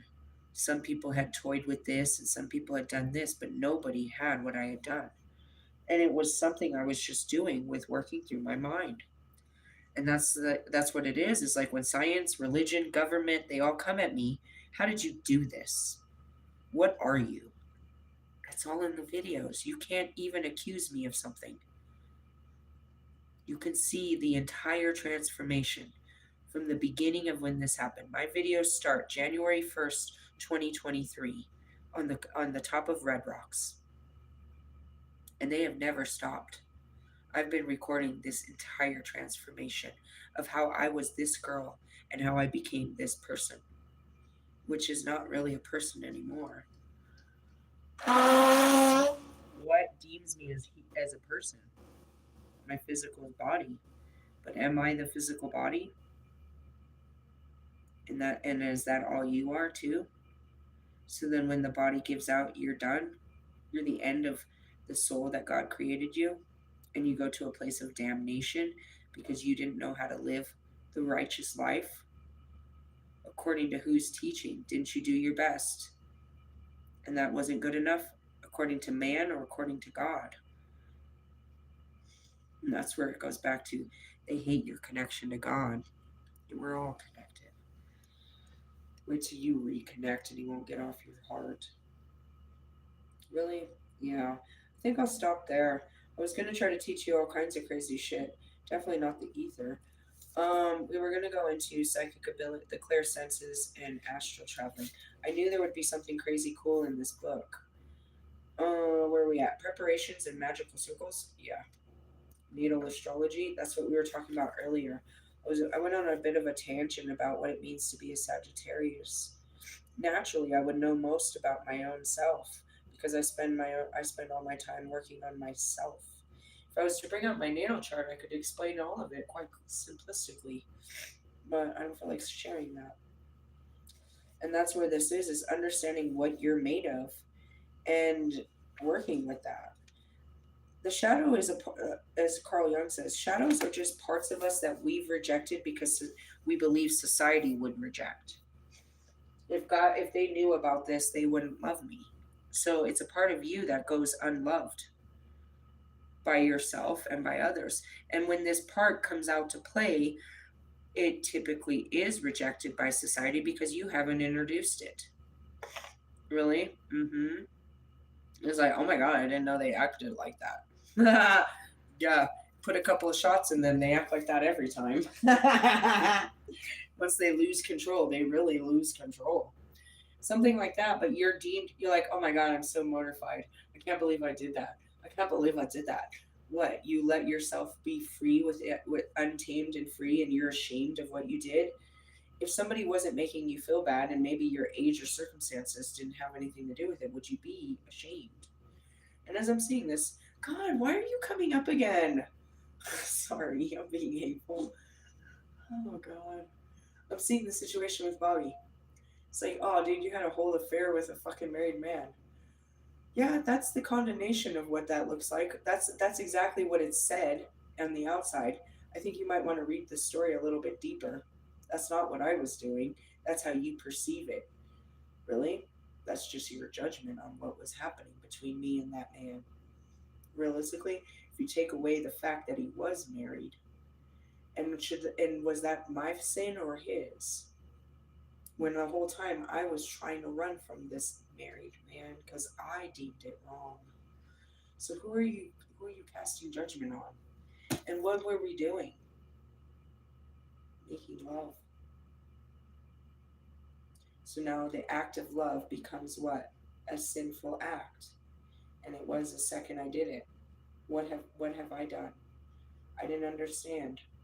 And I knew it was wrong because even my brain was telling me, you fucked up now. This is all bad. What do you think his brain tells him?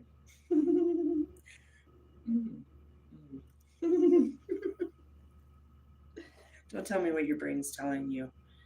Ask your heart. Am I a bad person? Did I maliciously try to destroy a family? Or was I really naive in love and got myself into a really fucked up situation? You know what used to drive me crazy in that whole situation? I knew I was doing it out of love, but I kept going back and forth. Did he love me? Was he just using me? It's kind of funny because for whatever reason, I felt more comfortable with the idea that he was using me. There's something psychologically wrong with that. That was easier for me to accept than he loved me. Why? I couldn't accept that because you don't act like this with people you love. And that's something that I've been struggling with for my whole life. It's like these people couldn't have loved me the way that they treated me. And that's where you start to learn what love is and how you've limited to this understanding of what love is.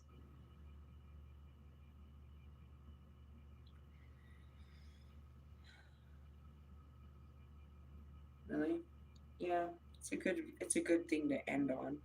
But it also shows you it's like that death card and something like that. You're resisting the positive possibility because the negative feels so much more comfortable. Really? You choose to what to believe. And I chose to believe that. I choose to believe inside of me, and I've asked him over and over. And why don't I believe him? Because he's a liar. But why do I ask him? I don't know. Maybe I'm hoping he's going to tell me what I already think he's going to confirm and tell me. You're right. I sleep around a lot on my wife. You're not special. Is that what I really want to hear? Or is that what my brain chooses to believe? And I'm looking for validation. Why am I looking for validation that I'm not important? Really? Next level psyche stuff. And those are the kind of trippy questions I ask myself. Really? That's deep, isn't it? We call that soul searching. And that's my soul searching for answers within my mind, trying to understand the way that I think and why I think this way, and having compassion for why I think. People don't understand that, and I have to. All right, I get where you came up with the idea that Ali's gay. I get that. I get that. But that was kind of hurtful. I don't think he's ever going to forgive you, but I forgive you. Let me do like Russ and apologize and explain myself a trillion times. Ali, let me to explain where I was coming from. But what I meant to say, and on a side note, is that you, Russ? Is that video you tried to say earlier? What is it? You jump to conclusions. A equals B and you get no D. That's where some people are like, and that's that meme. If you're going to argue and say that the sky is green, I'm going to go ahead and go with you on this one. The dress was blue and gray. No, it was white and gold, dude. Quit playing around. And that's what it is. We all saw the same thing, but we didn't get the same answer. Really? The unseen becomes seen when you stop focusing on the seen. When you stop putting all your energy into this world, you start to access the other worlds. They live right here. Really? You don't have to travel. Now, as far as the planets, you can access the planetary energy from within you because, again, they lie within you. You can use that access point to actually astral travel to these planets if you so choose. But your mind can't see there. Your mind doesn't know what's there. You might be able to access at least the vision of the planet, but I doubt you'll be able to access, what was I going to say? There's a couple of words: the culture, the members, the reality in which the planet occupies. You could take your mind to Jupiter, right? But what time would you be landing in Jupiter? Are you landing in Jupiter as of today? That's impossible because of time travel. Really? You can't travel to a specific time and point, and even every time travel movie has taught you that. It's guided. Really? You're pulled. It's a frequency. Realistically, if I try to travel to that planet, I'm only going to be shown what I'm supposed to see at the time that I'm supposed to see. You can't see everything in time. Really? Not unless you're outside of it. But while you're in the context of it, you can only travel to specific areas of time. So even when my astral travel through time, it's guided, meaning when I'm pulled to certain areas, certain eras of time, I'm pulled there because that is the timeline that lies on top of this timeline. It's a reflection, a mirror. It's and the lake to the lake is what I'm seeing. What do you mean by the lake? The lake is the still water is a reflection, right? It's a reflection of whatever is outside. So if you have a mountain, the still lake reflects on the mountain. So wherever I am right now in my life's journey, when I astral travel to another time, I'm not doing it consciously. I'm being brought to this time. Why? Because it's a layer of time on top of this time. I'm not actually going anywhere. I'm just accessing. Time goes like this. Elevation is time. So as I'm sitting here, I'm looking at the 3D, but all of a sudden the mirror will shift. So I'm no longer looking at the lake. I'm looking at the real picture, which is a different time that's reflecting on my time. But this is a different time of the past. That's all we're doing is reliving the past.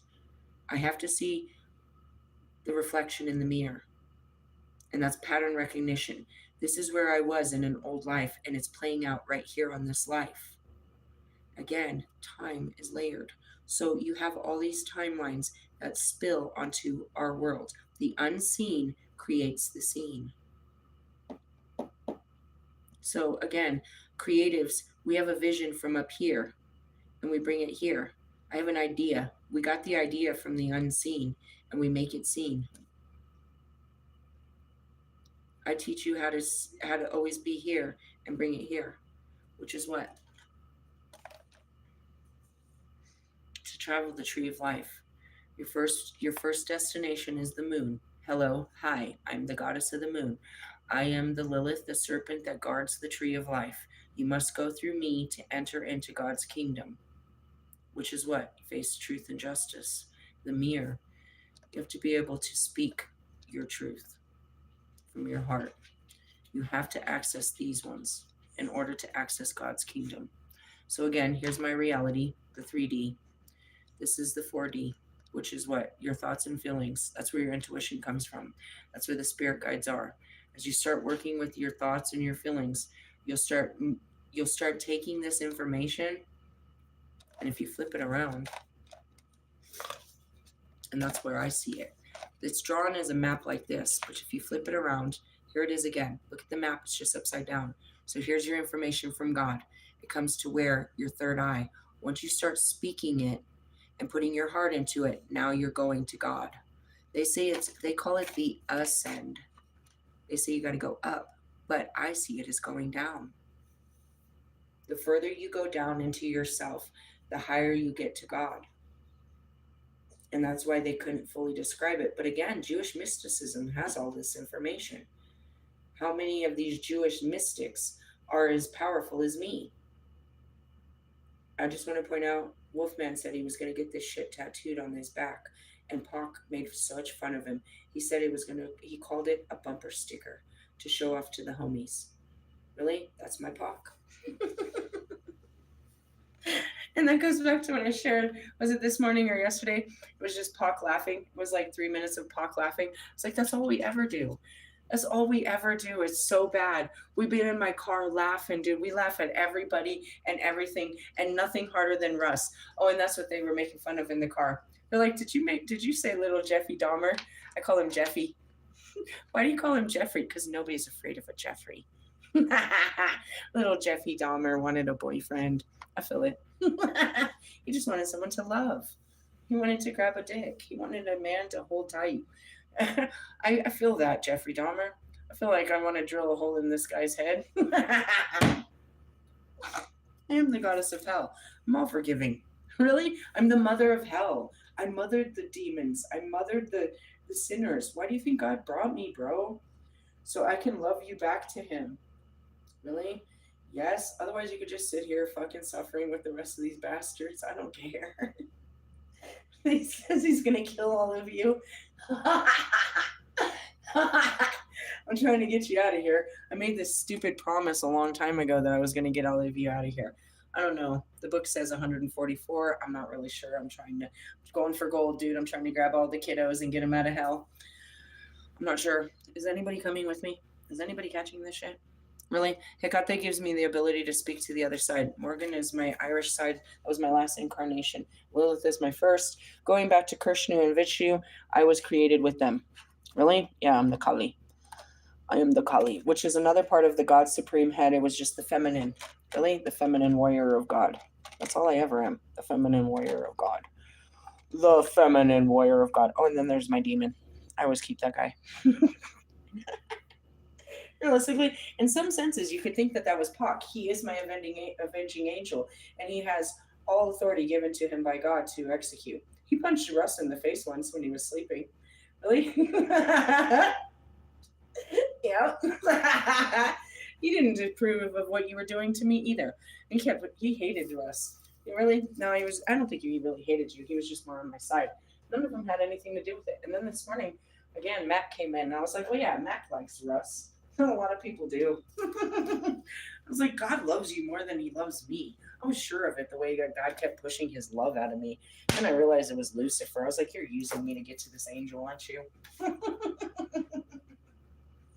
He's using me to get to all of you. Really? And that's what I said. You are far from Christ if God said, if you're with the Lilith. But that's okay. I can help you find the way back. Really? Hey, get the fuck out of here and go back to God.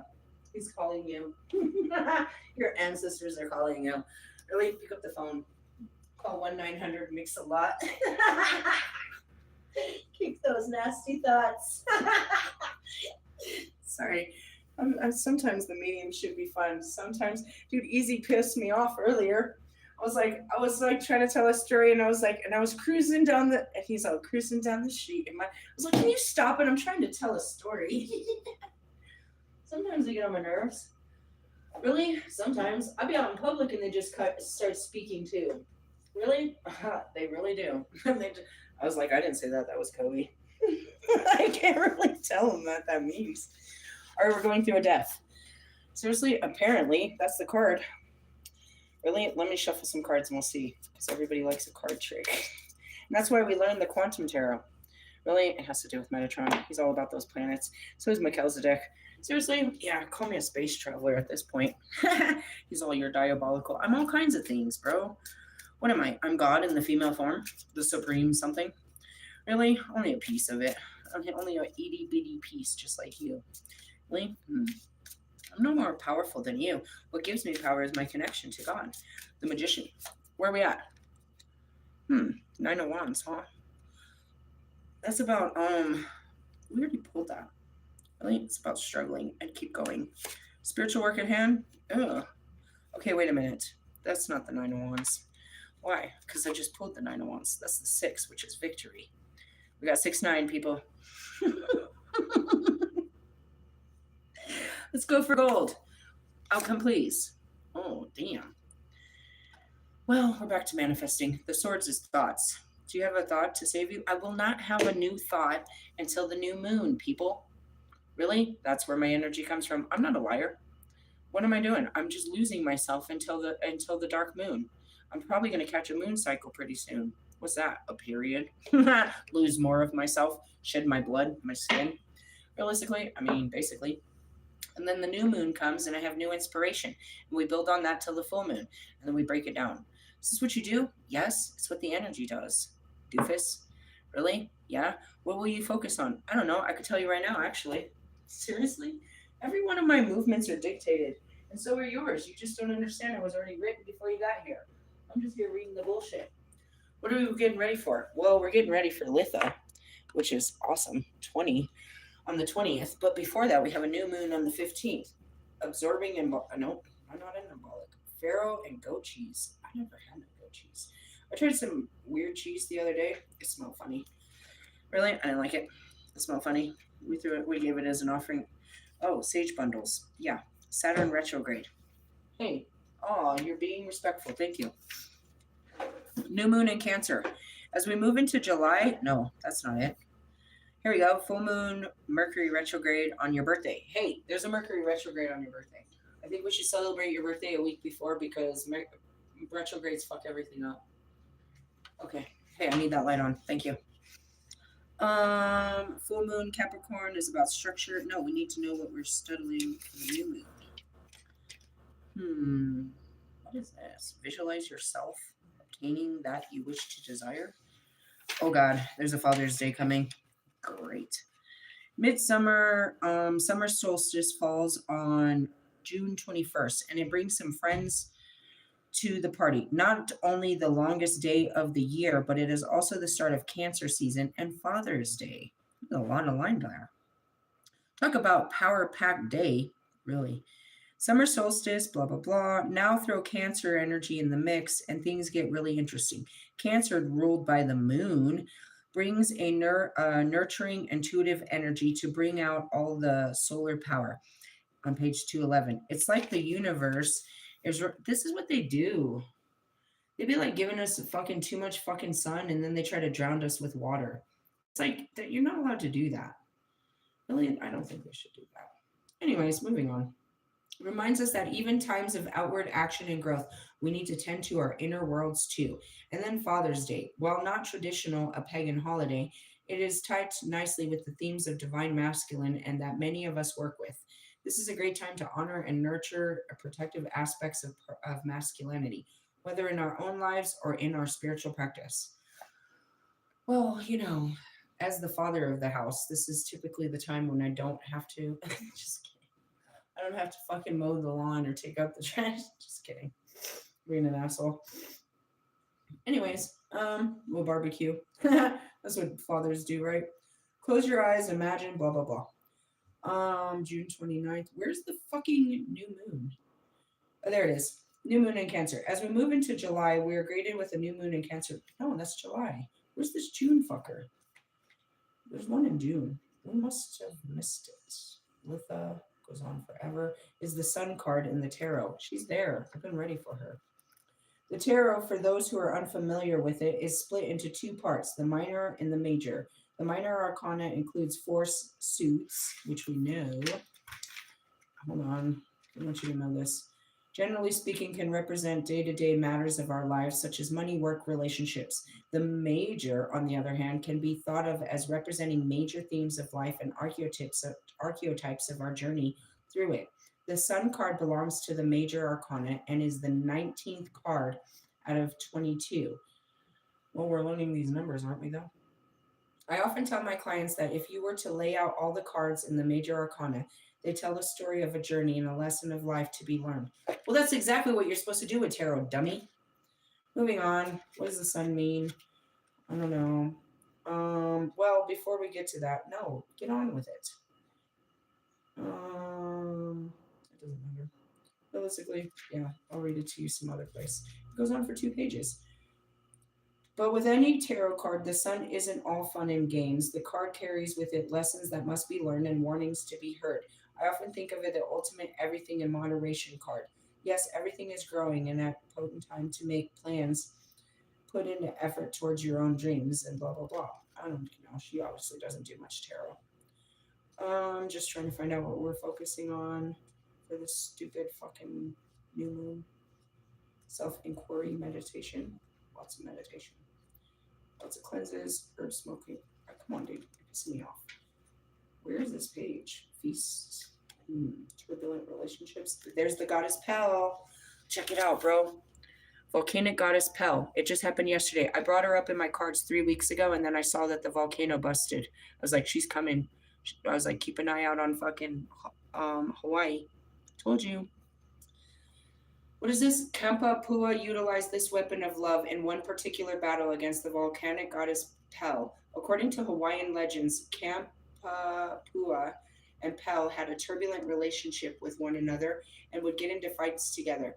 One day, they two finally agreed to resolve their issues via one-on-one fight. Come on, let's go. I'll meet you outside. On the eve before the fight, however, Pel came up with a dirty trick to give her an advantage at combat. She convinced 2 of her brothers to beat up Kampala in the night so that the next day Kampala would already be weak and injured. Upon reaching Kampala, whatever, Pel's brother didn't receive the violent resistance they were expecting from the deity of battle. Instead, Kampu Pa'a calls upon the goddess of love to help him seduce them. With the powers of love aiding in his own power of sexuality, the physicality of different nature took place in that night. Whoa, bro. Listen to this. An erotic orgy that left Campupola would be attackers too tired and satisfied to harm him in any way that which he did not consent. Thus, the next day, Campupala was spry and particularly relaxed and ready to do combat with Pell. Did he fuck your brothers, bro?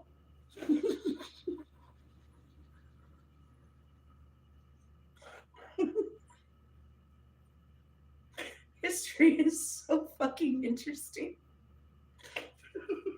It's way more intriguing than your life. My goddess cards never said anything about this.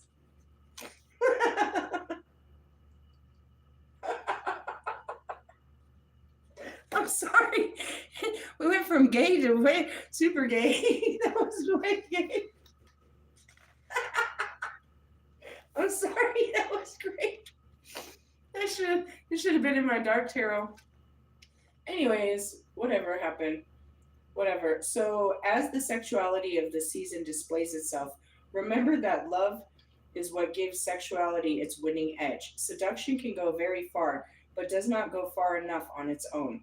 Adding a little authentic love to your Mayday courtship. That didn't work out for me, really.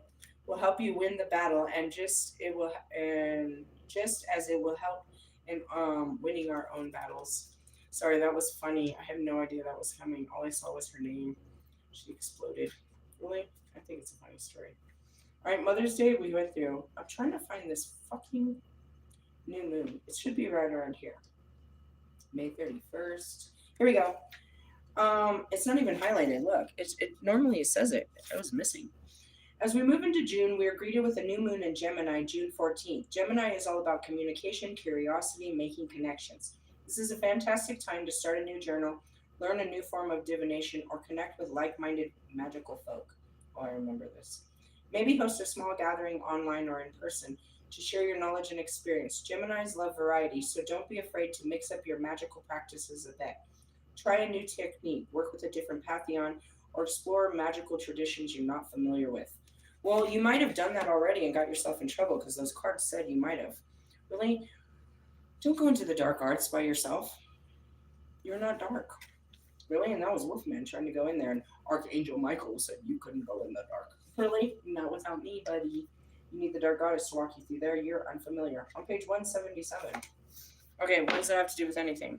I don't know. I said that the new moon was coming and I wouldn't have an idea until then. That's what that speaks of. New ideas, new inspiration. The ideas come from your thoughts. The Six of Wands is victory and success. The Nine of Wands is challenge or the wounded warrior. It's like it's resilience. It's keep pushing when things are difficult. And then until you get your new beginning. If you did this, if you did the Dark Night of the Soul, then you're in a successful place. But you're going to have to push through this, bro, until the new life comes. If you went through the death, then that is success. It doesn't feel good. That's what, you know what I mean? This doesn't feel good. Doing the right thing doesn't. It doesn't feel good till a week or weeks later. Leaving my house didn't feel good for a long time, bro. I didn't have a full understanding. I believed God. It didn't really feel good until I got my new house. Can I tell you what happened to me today? I'm going to leave on this note. It's super blessing. So I told you last week what happened to me. My tower hit. They took away my financial funding. So today I talked to my housing navigator or my housing whatever counselor, whatever she is, worker, and I told her the situation. I was like, "Hey, dude, they cut my income. I'm not gonna have income until October. I'll only have income for this month." I was like, "But I have my taxes and I can go ahead and pay my rent, not just this month, but for next month to cover what we had already said." She's like, "Well, I don't want you to do that. According to stipulation, you don't have income, so we need to adjust your rental amount. So we're definitely going to lower that, if not completely cease it until you can get some more income," which means she's going to take care of my rent or at least minimize it even more. And the second thing that came is, I don't know how I'm going to pay my bills. And I come up to her and I tell her the situation. She said, don't worry about it. We'll make it either affordable for you or completely affordable. And then secondly, she's like, with that being said, we have some extra funding. Have you paid your light bill this month? I said, no, not yet. She said, send me a copy of it and we'll pay that for you too. In losing money, I gained. Do you understand that? In losing my little bit of security, which was my little welfare check, I actually am okay. I told you it would be okay. And it's not because I was fully assured by my housing, but she made me sure of this. When this woman came to me in December and said, look, you've been selected and we're going to help you, I cried to her and said, I'm not ready. I said, I'm not ready to build to build a house again. I'm not ready for bills. I'm not ready to find furniture. I can't do any of this yet. I'm not mentally, emotionally, or physically capable of doing this just yet. I wasn't. I couldn't see myself in building a new house the way that I was. I didn't have money in my pocket. I didn't have an idea of how to do this. How was I going to pay bills? How was I going to be a normal person after all of this? I'm not ready for this. She took it nice and slow with me. And then we got into, where she was like, she really had me convinced it doesn't matter. We're going to make sure that once we get you in a place that you are on your own, paying your own rent before we leave you. She kept reassuring me, and I wasn't sure, but here we are, and here's the situation. And it's proving to be true. If something happens to your income, we can extend your rental assistant. We can work with you. Really? And here we are. And it's working out. I believed without a doubt when I started this, I would never get a house if I didn't get to work. So everywhere I went, I kept looking for fucking jobs so I could have income so I could get a house. I knew I had rental assistance. I had that through Salvation Army.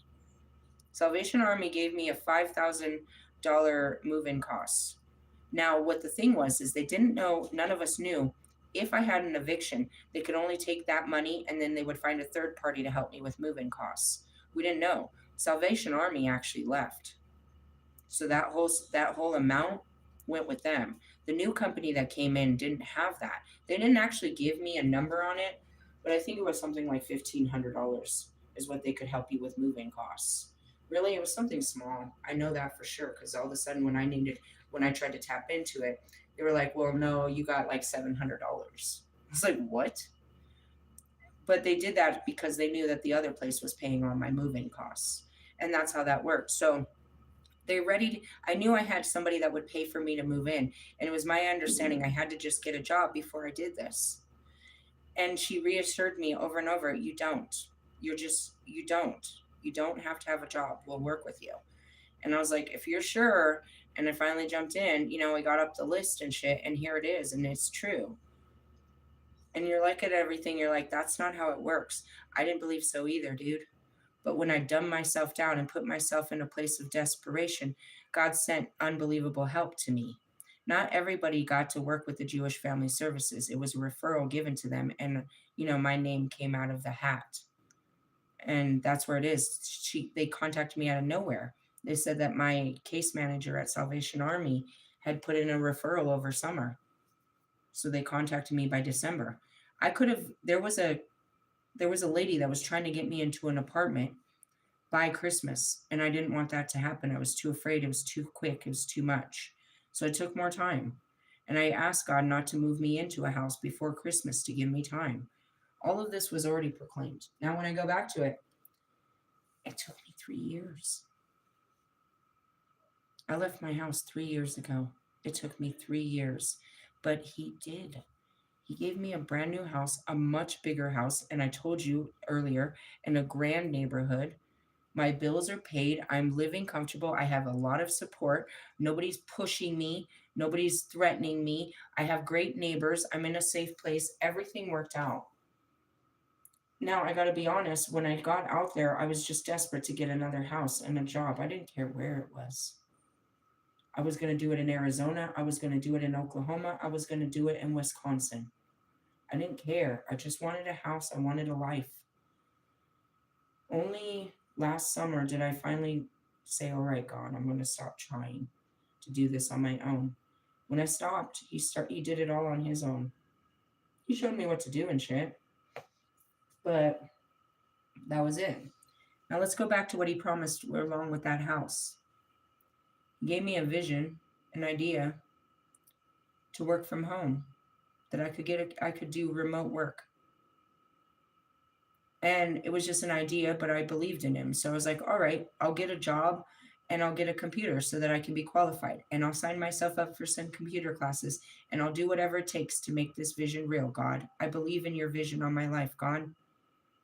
So I got the job and I went to buy a computer, but Jewish Family Services gave me one, a brand new one. That's the one my kid keeps using. I've been sharing with him all week because the card said to share. So that's what he did right now. He came in. I've been letting him use it for half an hour. He brings it right back and puts it down. So I had a computer. I thought I needed computer training, but then when I started looking at these jobs, I didn't need either. They provide the training and they provide the equipment. But because I showed God I was willing, he provided the things that I needed. Now, I needed the computer for other work and for my kids, I suppose. But I did it with the intention of the vision that God put on my life. I haven't forgot that. And just because it hasn't came yet doesn't mean it's not coming. He told me what his plan was. He said this before I ever got this house, that I was going to work from home. He's told me already that I'm not supposed to work for the next 3 weeks. And that makes sense. He has to build this plan because I'm no longer going where I was going. He has to put me on a new plan, a new timeline. Is it new? Never is. We're just repeating time until I finish that lesson and then I can get on another timeline. Really? It's kind of how they work. But that's how it is like, I don't know exactly when, but it is. When I left my house, you know what I mean? Like, what am I going to do? Don't worry. I'm going to get you a new house. I'm going to take care of you. I believed him. I just didn't know how it was going to happen. And yeah, it took a long time. But it wasn't like I sat around for fucking 3 years watching the clock. He kept me extremely busy. When I looked up, it had been 3 years. When I looked up, it had been 2. Bobby's like, are you homeless? Jesus Christ, you're right, I am. I've been homeless for fucking 2 years. How much longer? I don't know. And then here I am. I didn't know when it would end. Sometimes I turned, sometimes, and that's what happened with Kobe and Nipsey. You know, after about 2 years, and I feel like I've made such strength and, such strides, and I'm so much better, and I'm so much stronger, and I'm so much braver. Is it over now? They gave me the look. And they got to sit down. They got to be the bearer of bad news, bro. But luckily, I love them to death, and the way they delivered it to a small child was like, nah, girl. The marathon continues. We are going to heal you for the rest of your life. And when we're done, we're done. But no, we're not done. And you're going to get better every day, and we're never going to not get better. There's a lot of work to be done. And that's Kobe. Every day we get better, bro. He will find something, and that's his job. Find an unhealed part of me and get to work. Really? That's what we do around here. But it's not for nothing because I need to heal myself and integrate myself and get myself back off this fucking planet. And so do you too. Really? I'll leave those cards for tomorrow. We can read them tomorrow. You can keep them in your mind. It's going to be the same energy.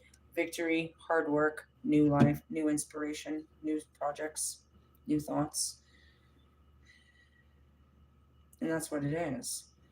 I had a victory, but I still got to keep going until the new beginning. And once the new beginning, that's just more work. It's an everlasting flow. You never really just kick. And that's where I was like, hey, when's vacation time? This is it. This is as good as it gets. Sit around and realistically, I don't. I need to go to sleep and wake up early and demolish my house. I'm already manifesting they're going to start on the first floor and I'll have all day to do this. Being the entire building this time, not individual apartments, but every single apartment.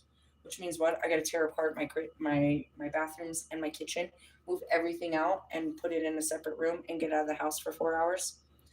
Have you done any of that? Absolutely not. I'm going to wait till the last goddamn minute like I do everything, which is way after my coffee and my smoke break in the morning. And then I'll get to it. If not, dude, I'm already manifesting it. He's going to start on the first floor and work his way up to the fourth. Really? I could be fucking this up and he starts on the fourth floor and it ends up seeing me. But I'll be ready in the morning. Really? I just got to tear up my house. It's not exactly what I planned on doing. Really? Yeah. That's how I'm spending my thirsty Thursday, tearing up my life. Really? Well, we'll put it back together on a Friday, Saturday, Sunday, one of those days. Really? Seriously, life sucks. We're fighting Nazis here, people. Is that true? I don't know. They're calling them German cockroaches. I don't know if they're more invasive than the Americans. Are they out for the Jews? Because you're in the wrong neighborhood. Sorry, it's just fucking funny games. Hey, good luck with transmuting. Oh god, there's a long message in here. It's probably someone talking shit. Let's see what they say. All right, Margarita. What does it say? The loser didn't tell the other loser that they're all cursed. He and his family, aka moderators, does witchcraft on his friends too. Coworkers. Ask him what happened to his mother and neighbors. Who are we talking to? Spill the dirt, bitch. What the fuck? Really? We're talking about somebody in your life or in mine. Let me read this again. The loser didn't tell the other losers that they are all cursed. Okay. Now he and his family, aka the moderators, does witchcraft on his friends too and coworkers. Ask him what happened to his mother and neighbors. Are we talking about Russ? Who are we talking about? Somebody's in on some shit. Really? I don't want to know. There's things about this world I really don't care. I only care about the things I have to care about. Really? What do I care about? Whatever God makes my focus. Really? I don't really care. And that goes back to, you better thank him for my divination.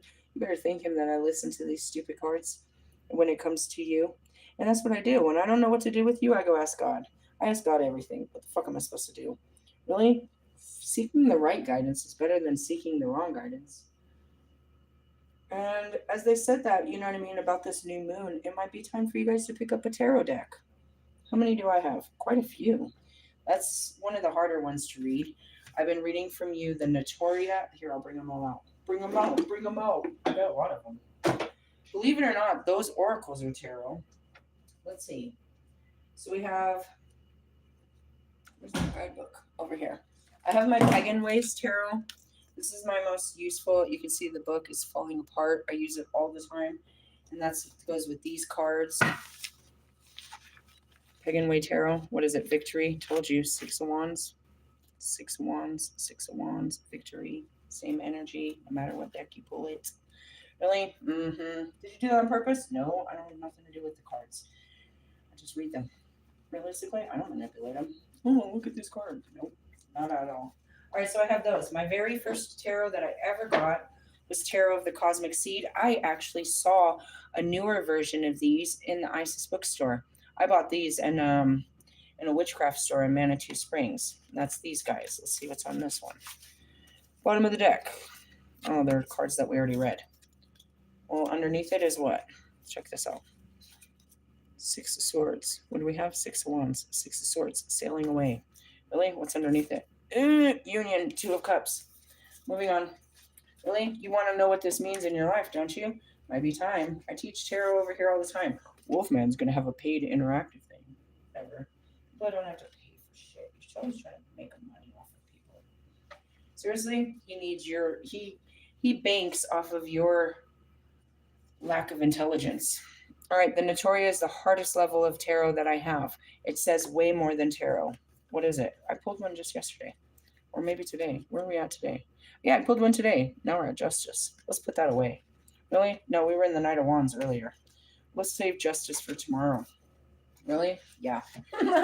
Like, we'll save Justice. It's always a good one. We have that. I just got these ones not too long ago. I was forced to get these. These are crows. These have to do, and I pulled one just today too. What did we pull? I don't remember. 9 of fucking Pentacles or some shit. Wish fulfillment. So we had a bunch of 6s and 9s. 6, 9, 6, 9. These are more shadow cards that show you the darker aspects. Now the ones I just got this weekend are these bad boys. These are dangerous. These are scary. Really? Well, the Fool card is a 9-year-old boy that had that was a cannibal. And they've only gotten worse and worse. Really? Oh man, the story's in here. Let's see what these ones are at. And that's where you do. You take this journey. Where are we? The fucking devil. Could be a Scorpio. We'll deal with Justice and the devil tomorrow. How about that? Actually, no. If I'm going to be busy all day tomorrow, I'm probably not going to deliver many readings unless I take all my shit with me. Really? Yeah. Those are just my tarot. Is that all of my tarot? I think so. Oh, no. And then I have these ones. These were given to me and then came with no guidebook, but at the time I didn't know tarot, so I couldn't even use them. Oh, and they got all my baby feathers. Really? Tons of baby feathers. Oh, look at that one. Oh, do you know what that is? That's a cardinal feather, bro. Oh, it's so pretty, isn't it? Oh, these are from Mr. Plum's, bro. Really? Yes, look. I love birds. That's the doves. I love doves. Really? And then we have baby ones. We got baby feathers. Sorry, me and my feathers. Look at. Okay. Anyways, what is this? Just a secret pack of specialness? Look, there's more. Oh, man. I love it. What is it with you and the feathers? You'll never understand. I'm a bird. Anyways, moving on. I love them. Jeez, that's great. Anyways, I have these. I never really use these. These are, I've seen them in some spiritual stores. They're dream ones. Look, there's the full. Oh, they're in order. Lovely. Really? Yeah. There was something I noticed about these ones that was different. I can't remember what it was. The palace, the coins. There was something that had like an extra card to it, just like my other ones. Some of them have more cards. The knight, the queen, the king, the palace, the tree of life is in this one. Really? Yeah. These are very different tarot. Now, what I started learning was the erotestic symbols. Really? That's what we started learning. That's actually, these are Hebrew letters. Why do you need to know those? Because the Hebrew letters are actually their own. As you can see these, what are these? These are the numbers of tarot. But according to my Kabbalah cards, which is, these are oracles of the Kabbalah, which is the tree of life. There they are. Here's the tree of life. It's just this symbol. Do you see those? They're letters. Oops. Okay, so obviously this is the sign of, oh, because we're in the type. This is the sign of what? Fucking, it better not be fucking Scorpio. The sun sign. So this is where they learn it. But hold on. Give me back that letter. Some of them have letters in it. Where was it? This. These are fucking Hebrew letters. Does anybody speak Hebrew? Yeah, it's right up there with Sanskrit. See these letters? They're letters. I don't know what they are, but I know that they're letters. And that's how they use the alphabet to travel through the tree of life. Now, as it shows here as the letters of Hebrew, shows the letters of tarot. This is also taught in my dark arts. Tarot teaches you how to get back to God. Really? It was taught in Jewish mysticism. Who's the famous Jew that we know? Jesus was a Jew. He grew up on this stuff. And that's where they thought he turned on him. He had learned all this magic, all the mysticism through them. He was a rabbi just like them. And then all of a sudden, he became the most powerful. He was the Messiah. They didn't understand it. They thought he was just an Anakin gone bad. They didn't understand he really was that. So anyways, I have those cards. I didn't know how to read them because I didn't have a guidebook, but now I know how to read tarot. It only took 3 years. But you can see why it's not easy for me because I am not reading off of, I'm not memorizing one deck. Every time, and that's where I can look at this other one, some of my other decks, and I memorize them. But like this, the Pagan Tarot keeps it simple for me. They keep a key word on the bottom of it. So I've seen these so many times that I don't have to look for the word. I recognize the picture. Most of the pictures are always the same, right? So the Six of Wands is always going to have wands. See what I mean? It's always going to be a little bit similar in each of the decks. So people recognize it's a memory game to them, and they recognize the picture, and that picture brings up a key word, and they build a story off that key word based on a person. So just like I do for us, what's our current energy? So a tarot reader will be like, well, let's ask about the person. What's the person you're thinking about? Where are they at? According to us, I don't ask about them. I ask about us. They're asking about a particular party, and that's how you can use tarot to ask questions. I call it spiritual stalking. I don't do that. Really? Perhaps if you asked me. One person has asked me to pull the cards on them, and I did it in camera. I don't pull cards on people. Really? No, I pull cards on the collective, which is the collective energy that we're all working through, not individually. But you can look at my cards, And again, I ended up with the Knight of Wands, and then Steve's Love Tarot posted a video an hour later, and he started with the Nine of Wands. Everybody's pulling the Seven of Swords right now. I just find that creepy. What's the Seven of Swords? A liar, deception, Loki. Really? Mm-hmm. I noticed that everybody's pulling the Seven of Swords. Did I? I'm not. I haven't yet, but I'm not. I'm not against it. I think I pulled it last week. Really, and that's where you can see is we're all in the same energy. We're just delivering different messages because they're looking into different areas of different people's lives. I'm looking into the overall energy that's on top of us. They say, well, let's get an overall reading, but then they start asking very detailed questions. And that's not overall. You're getting into detailed. And how can you be so detailed when you have collective people? This is overall. And that's what I laugh about. Is this a collective reading? Well, it should be, but I'm the only person that seems to feel the energy, so I guess not. How many of you are collectively being called every fucking Friday to make a difficult decision? Every single one of you. But how many of you can feel that calling inside of your heart to say no? Don't go drinking this weekend. Don't hang out with that person. Don't watch porn. Don't do this. God's calling you, bro. Just pick up the call. Yeah, you're going to have to give up some of yourself, but you know that this is necessary.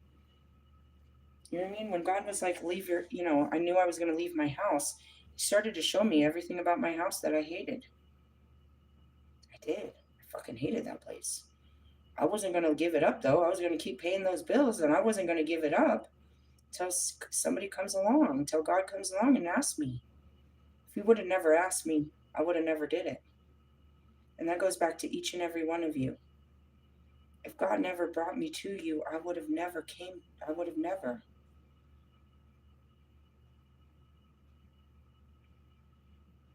In the end, thank God that we met. You know what I mean? I don't know whether to thank Russ for setting up that situation or just God, because God made that happen.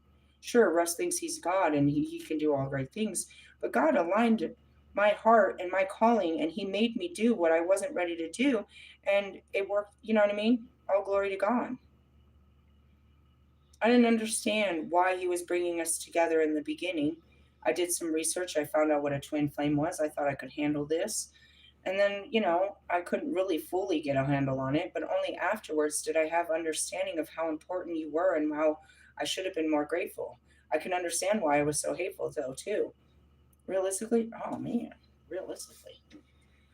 But that's what it is you look at a lot of your life and you just look at it with such anger and animosity and just failure. And it's like those moments, bro, are the most important moments of your life.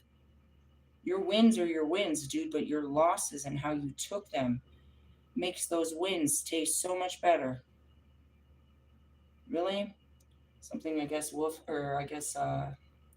fucking Lewis, only Lewis understands. Lewis lost race after race for almost 2 years before he got another podium. That podium tasted better to him than any podium he ever got before that. Because he worked harder than he ever did for that podium. He made the mistake of thinking he could have it every weekend, and he had to remember, this is a marathon. It's a marathon. Really? You got some. Now you keep going out there. And he has to learn the respect of it. Is that God's got to feed everyone. Everyone gets to toast cups up there. If not, then that's not fair. That's not fair to your fellow teammates. Like, it's not fair. God is. That's where justice comes in, dickhead. Hey, I love you guys. Have a great night, and I'll catch you tomorrow. Haters. Don't be a hater. Be a lover.